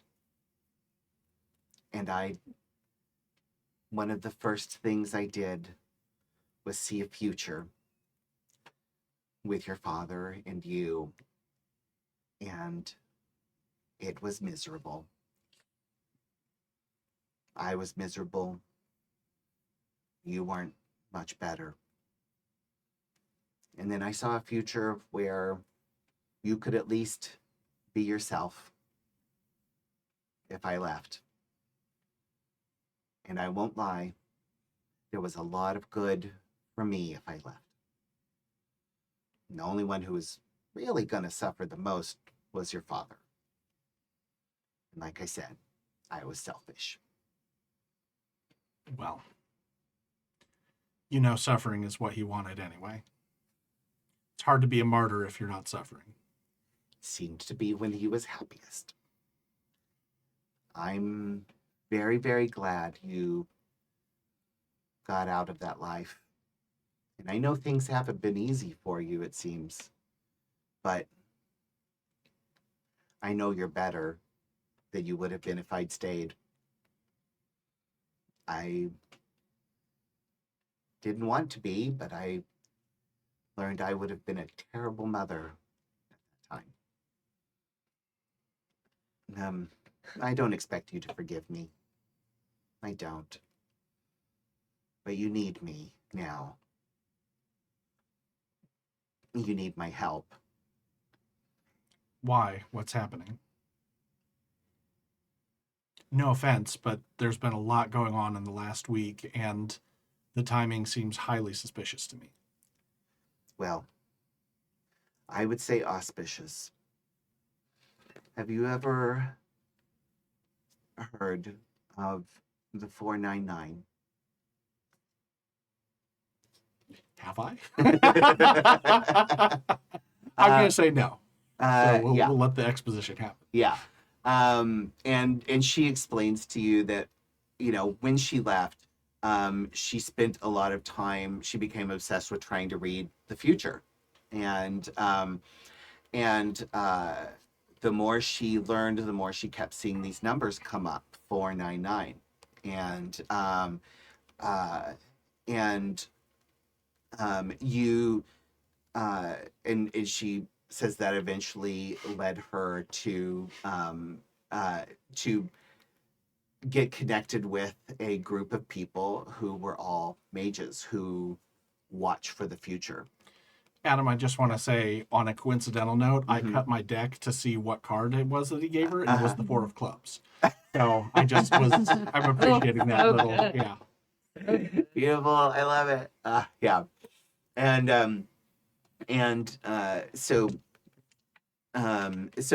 she kind of explains that it's this organization of mages that actually have connections around the world that try to watch for dangerous futures. And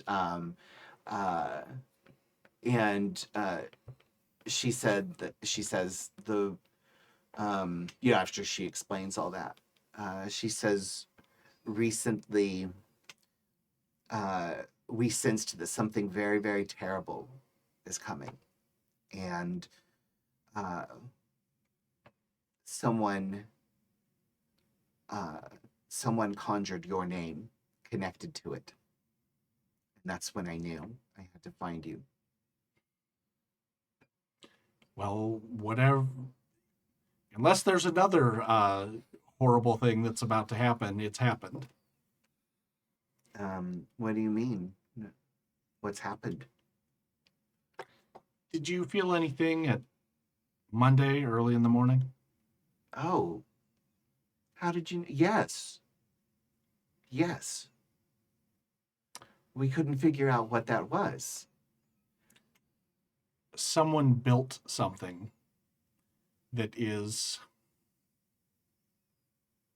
I don't want to say against the natural order of things, because we create what the natural order of things is, but something that disrupted all forces, something that poisons the earth around it, something that displaced and destroyed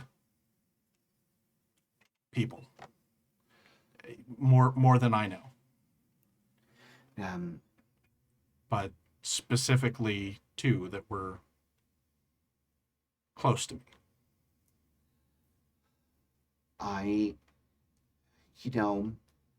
Monday morning, we heard that one of our most powerful prophets was found burned alive. It happened Monday morning. We assumed it was just a backlash effect from something, a spell gone wrong. But it happened at the same time that we all felt this awful feeling in the pit of our stomachs. I saw two people unraveled before my eyes. And this is the danger that you're facing. Yes. Well, what does your future show? Well, there's a lot of things that could happen, but the one that concerned us most was the whole planet engulfed in fire and an explosion that just destroys everything. Armageddon, apocalypse. And this could all happen if we don't do something about it. And part of that is you. Sure, of course. And he, puts his hand over his Yeah. eyes and brings it down over his face. Yeah. And when you look back up, you see the dealer is sitting in, the far corner, and he's just kind of looking at you, and he's just going, like, doing this circular motion with his fingers. Yeah. And, the Dick. wheel. Yeah. And when he stops, it's at the bottom of the circle, and then he just tips his hat and shakes Fades his head, away. and Yeah. just and fades from view. So what does your 499 Well, see as the best course of action? Well, all I know is you getting out of here, being safe, is important. You and people connected to you are going to stop this from becoming more than it's supposed to be. There's someone out there guiding all this, and they want to see the world burn. And I don't think we can stop all of it, but you can stop him from destroying everything. Minimize the damage.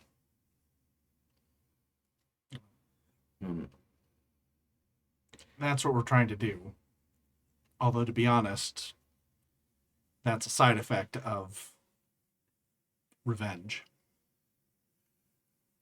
I see. And she pulls out a deck of tarot cards, and she lays a few out on the table, and then turns them and looks at them, and she says, "You can stop him. He's going to come for you. But you need everyone around you who cares about you.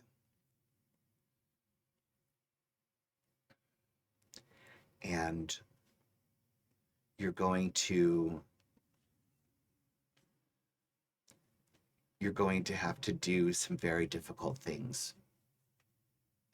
Make some sacrifices to stop him. I don't know what those sacrifices are yet. But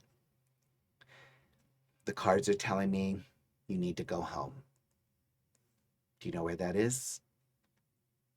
Yeah, I do. I'm not surprised. There's always an ante when you step up to play. And this isn't the game I would have chosen, but there's always a cost. Well, if we make it through this, I hope you'll let me get to know you. Only as much and as slowly as you'd like.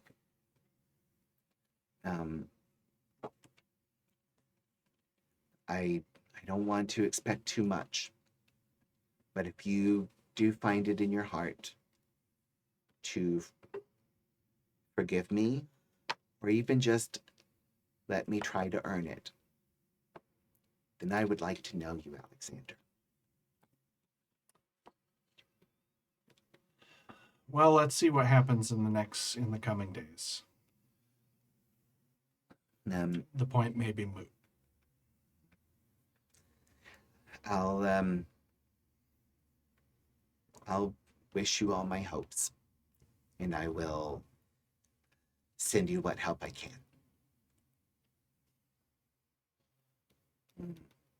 I appreciate that. I should get going. But finish your pie. And thank you. Be seeing you.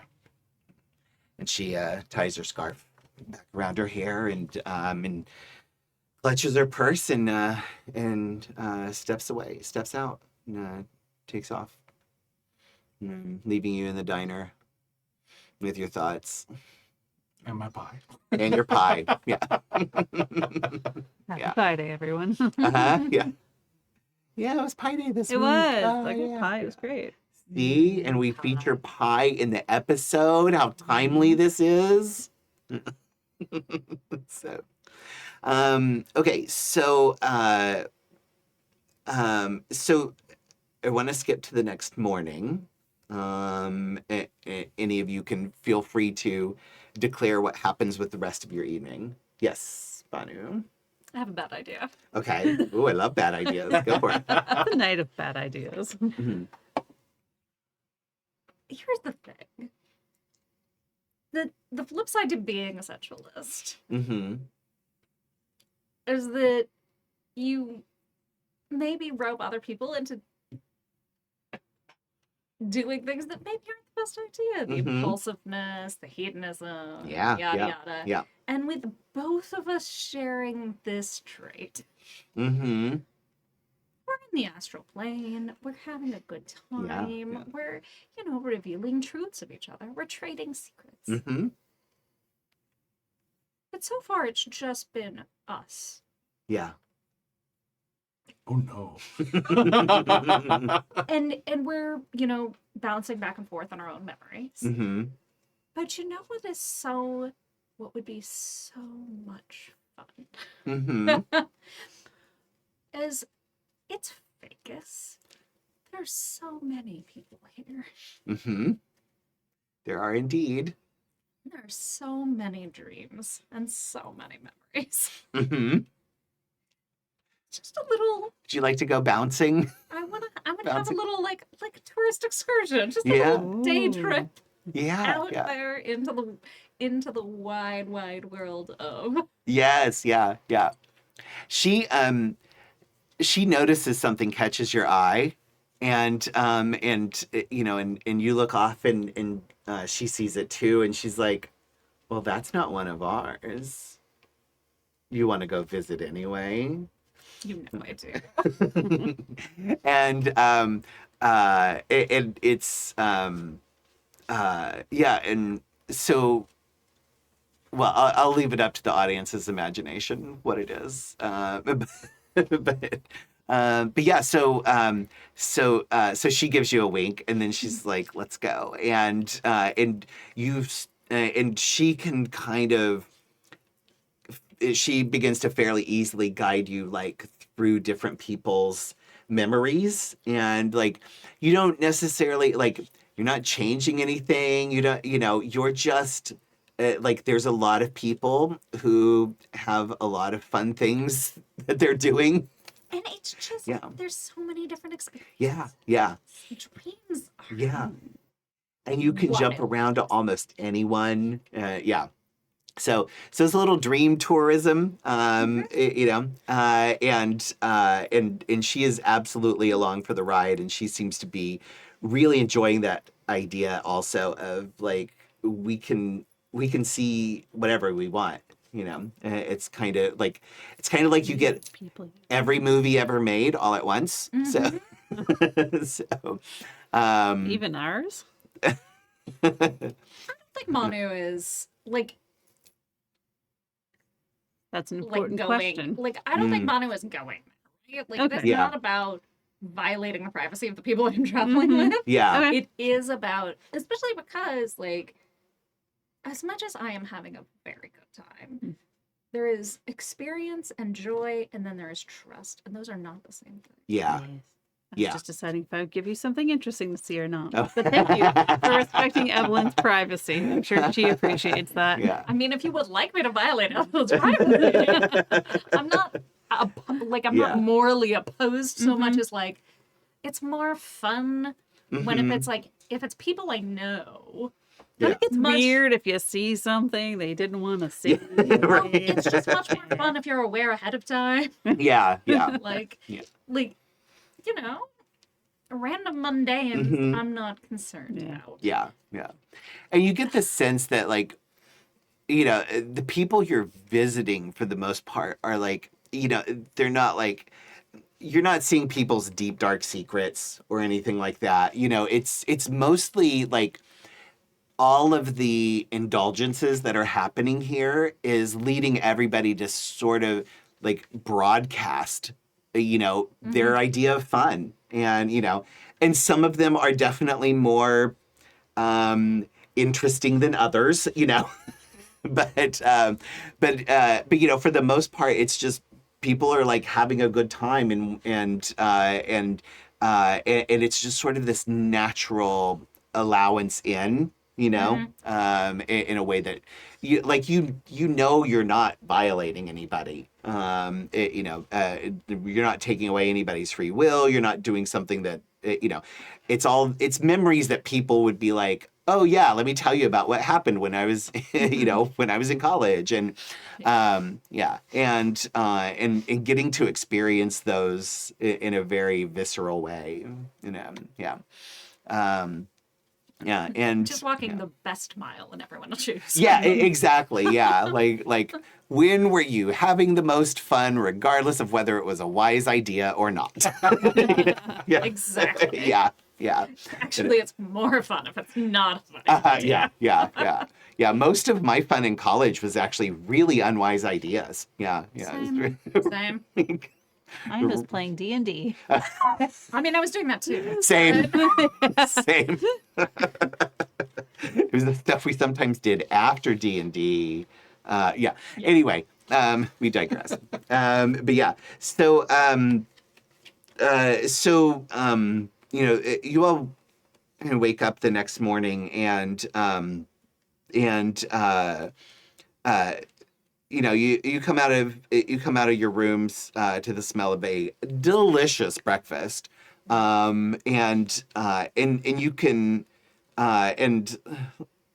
like, you go in the kitchen to get some coffee, and it's Mamie cooking. You know, like like she has that motherly look, and she'll like smoke a cigar and drink real hard, but she also can cook up some real serious biscuits. Like, and you know, you know, she has you all sit down at the kitchen table. Silver's already there, and you know, and just Silver is just beaming. You know, and he starts telling you, you know, stories about their performance, and yeah. So, you know, Mamie serves you up biscuits and eggs and bacon. He performed? Yeah. Uh-huh. Oh, I feel like Yeah. we would have gone to go watch that. Oh, Yeah. You know? let's Well, let's do that next let's week. say he rehearsed. Rehearsed. Yeah. Okay. And then tonight's the performance, Okay. and you're all 'Cause going. I feel like Yeah. Dion. Yeah. Yeah, that's a really good point. Yeah, Except I won't be here next week to watch it. Just forsooth Evelyn. That's watch all right, it, yeah. Assuming I'm Yeah. there. Yeah, and you know, and you know, but yeah, he's telling you all about the rehearsal and working with the band, and they're so good, but it's mostly Liberace and him, and they just, you know,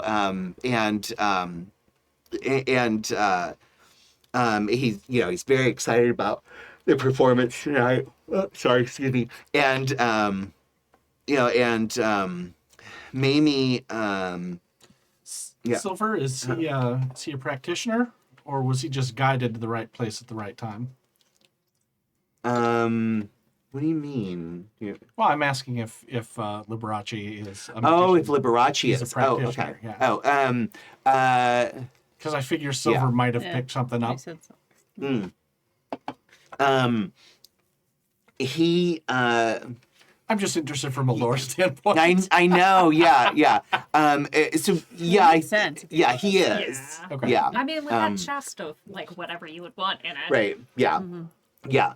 Yeah, he is. Like Silver, like, says, like, he couldn't really figure out like all of the stuff that he does, but there's like but there's no way you can have that life without some magic. Okay. Like, yeah. Yeah. And and he'll talk about, like, he talks about how, like, he played like he's never played before, when he was playing with Liberace, and like, everything just seemed to flow, and it was almost like he knew the songs before he started playing them. And yeah, it seems like a lot of things just happened to turn out right. Evelyn is so delighted for Yeah, him. yeah, That's So amazing. happy Yeah. I for him. love it. yeah. So,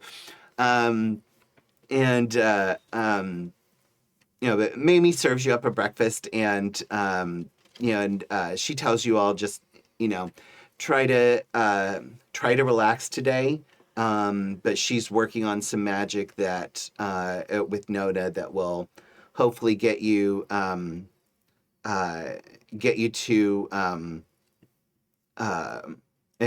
get you back to Seattle, tomorrow, so that you can continue on whatever you need to do.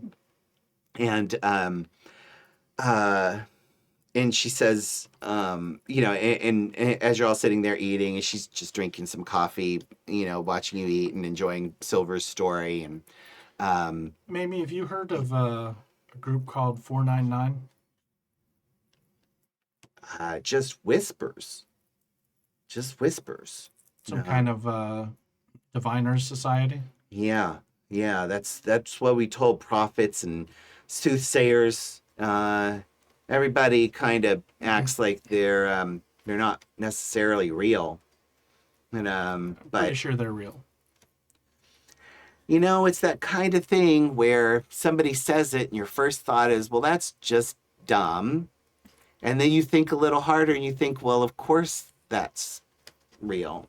And, I wouldn't At be least some of them. surprised. I don't know. Mhm. But Did you Spider. oh, what's that? Oh, just a spider. Oh, It's fine. okay, you're all right. Sorry. No, I just got startled. I'm fine. Sorry, everyone. Spider moment. Spider Well, interruption. it just like sank down from the ceiling, and I Oh, just saw no. one like come before, and I was like, Yeah. weird, but it's fine. It's just a little. Okay. I'm glad I'm not terrified of spiders. I'm not. None I of you just- are. I'll but make sure it didn't land on me, Yeah. Right. preferably. some gonna of spider our on my watchers are now like freaking Okay. out. Sorry, Yeah. guys. It's fine. No. It's just So- just a little spider. I wasn't Yeah. gonna hurt it. Okay. No, It's not part of the Chicago outfit. I'm not gonna hurt it. yeah. No, spiders are regularly something that's a line or a veil with a lot of our Happy Jacks players. Yeah. Yeah, Yeah, I got someone in my D&D group who just Yeah. cannot. Yeah. Like, they don't bother me. But anyway, digress. Yes. They, I suppose they've got to be real. I don't know what they might want or anything. well, apparently to stop Armageddon Oh, is what I've heard. At least this week's. yeah. Yeah, well, they might be useful friends to have then. If I would also like to stop Armageddon. Well, we'd all like to stop Armageddon, but Yeah. do they have anything useful Concrete? to add to help us actually stop Armageddon? Well, that topic didn't quite come up. That's how it There. always is. They're gonna try and help, but that and a nickel will buy me a cup of coffee. Mm-hmm. I just wanted to check something real quick. Honestly, not to Oh, I'm suspicious as degrade- hell. not to degrade 499, but all of my experiences with omens and Hmm. future tellers and let me make your chart and all of that. It's all things that seem perfectly clear in hindsight. Hmm. And it's never useful in the moment. And there's like a serious bitterness to on his voice. Mm-hmm.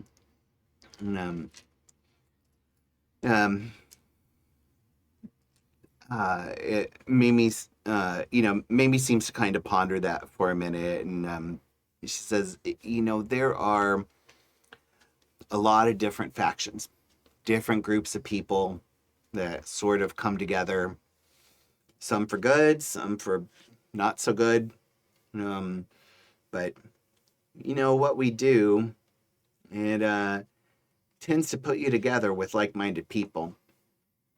And so I'm not surprised if there's some folks out there who got together and decided to try and keep watch on the future, predict it. And I'm sure there are some who want to profit, some who just want to, do right. And but yeah, if sounds like if what's going on is as serious as it seems, you might want to take help wherever you can get it. Yeah. They apparently lost someone in the morning on Monday morning, like we did. So if you know people in the community, you might want to, if anyone has suddenly decided to take a trip or disappear, you might want to look into that. And if you hear anything about 411, I'm sorry, 499. I'd appreciate the 411. I'd appreciate the heads up on it. Sure thing. I'll put some feelers out. We have a way of getting lots of information around here. Comes in almost as flowing as the money. Yeah. But yeah, we'll see what we can find out. Oh, and Nona sent a telegram this morning and says next name in the purple book. I don't know if that means anything to y'all. Next name in the purple book. Stop. Jazz May. San Philippe. What's so funny, Banu? Yeah, that makes sense. Does it? It does. Oh. Well, this doesn't make a hair of sense to me, so if it does to you, well, there's your message. She hands you the telegram, and and it says Jazz, like Jazz May. Yeah. Yeah.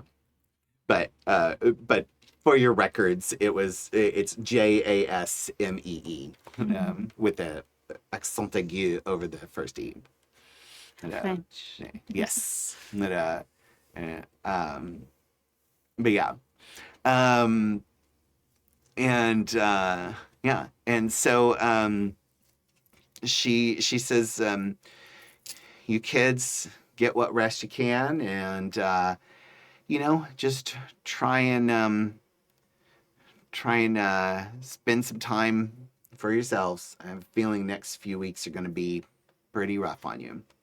And, we'll go see Silver's concert tonight and celebrate a good time and get you folks back to Seattle. And,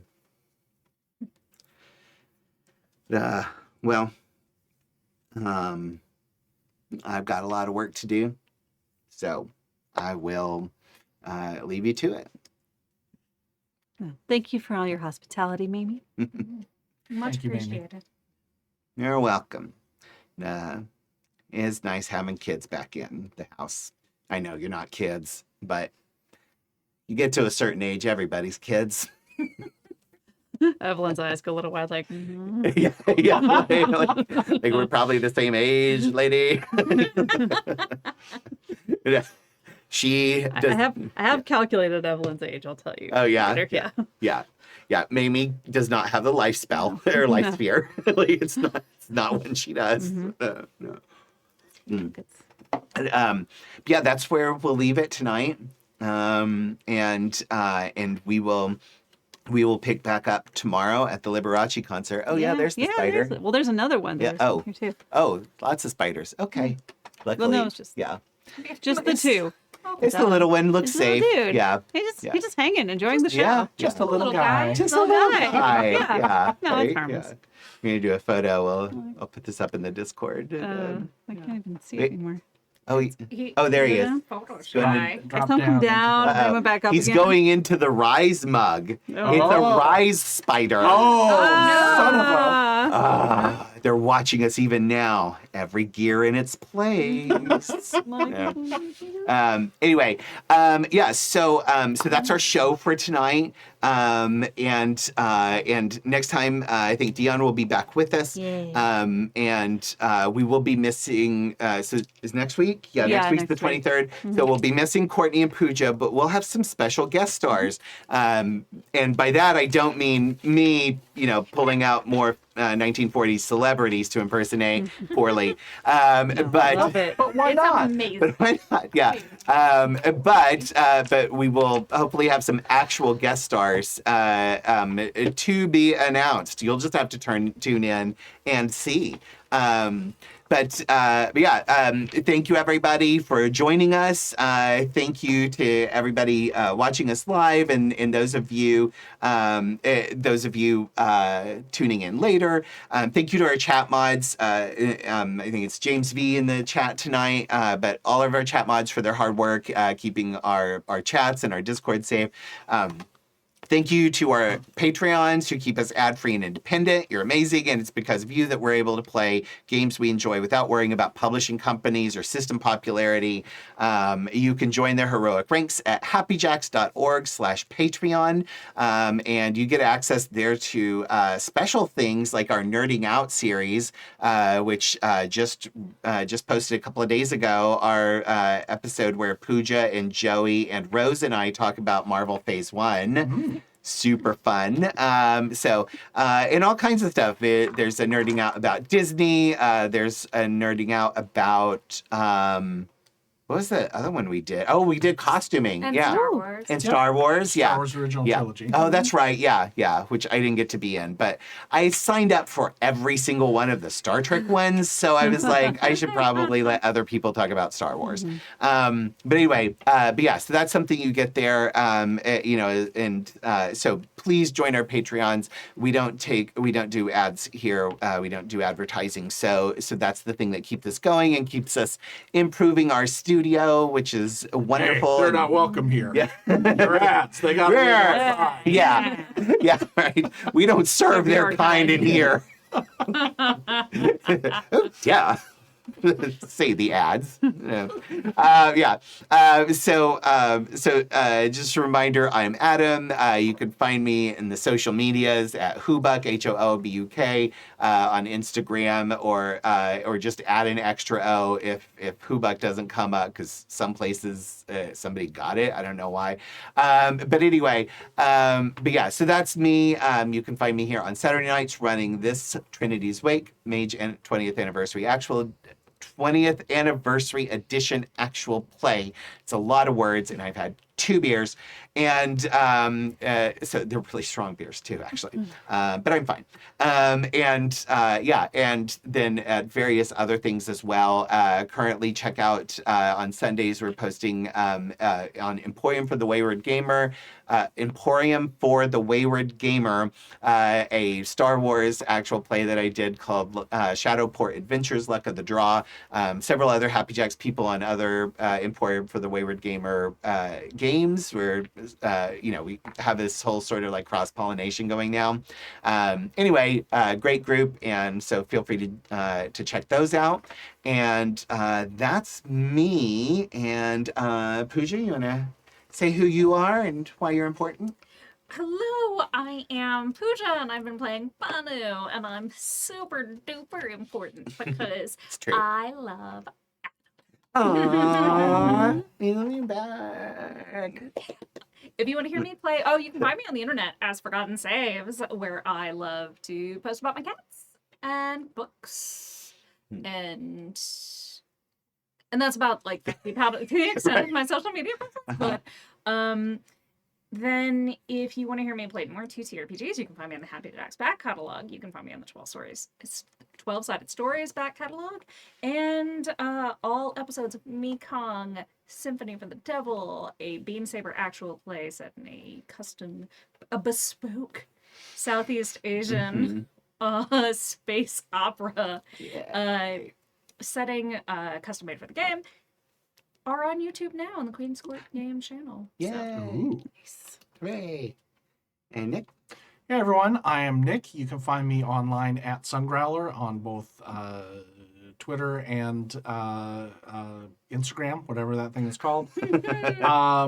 Sorry, my brain's a little bit baked. I'm not incredibly prolific on either, but if you just want to chill, hang, and sometimes have me scream into the void with you playing the place of the void, or occasionally a bad pun or bad joke or wry observation, then please, by all means, do so. You can find me in the back catalog of Happy Jacks here as well, but beyond that, I am a mystery wrapped in an enigma. Yes. And Courtney. Hi, I'm Courtney. Thanks for watching, everyone. I played Evelyn Porter, the Icon of Life. You can find me on the internet on TikTok at Courtney Lee Craft, where I play the hurdy-gurdy, which is a super cool instrument. But if you want opportunities to see me in person, coming up, I've just booked a gig with this really cool whiskey distillery downtown called The Obscure, and I'm going to start playing monthly music for them. So I will share more info when that's out. But also, if you're in Southern California and you enjoy LARP, I'm a staff member at Twin Mask LARP, where we throw you on adventures, and I create adventures for you, and sometimes put you through the Squid Games, and I make you have feelings. So yeah, coming out. It's a real fun time. Yay, cool. Oh, Yeah. that's so cool. That's where Courtney will be next week. But Dion will be back, and we'll have Dion and Nick and our special guest stars, and while Pooja and Courtney go have fun with their other friends. Sorry. No, I know. I still keep meaning. Joey and I've been meaning to try out Twin Mask. I will hook you up. Yeah, and yeah, actually, several Happy Jacks people are into it. So, but yeah, so that's us, and so join us next Saturday for episode 8. Episode 8 of Trinity's Wake. And if you can catch up on past episodes at happyjacks.org/Trinity's Wake. Or if you want to find all of our other APs, go to Happy Jacks Network. It's at happyjacks.org. And don't forget, you can also join our Discord, where we have lots of things going on. Our next game days has I think just been scheduled. I'm not going to say the date because I don't know it, but I know it was just scheduled. It's in there. There'll be announcements about that coming soon, so that we can have that. That's our one-day online con. May 18th. May 18th. So get ready for that. Check out our Discord, and there'll be lots of discussion about game days. You can game with our incredible community members, and a lot of them are running games, and a lot of times your favorite Happy Jacks host may be playing in those games with you. So, so you can have a lot of fun. We're not like celebrities, but we sort of feel like celebrities. It's a good. So, yeah. Niche So, celebritydom is great. yeah. Don't yeah. receive me. Yeah. So you can, yeah. It's gonna give us this. It's the only thing that makes us feel special. Yeah. Thank you, everybody, for joining us. We will see you next week on the next episode of Trinity's Wake. And thank May you. the 18th be with you. Yes, right. Yeah. Good night.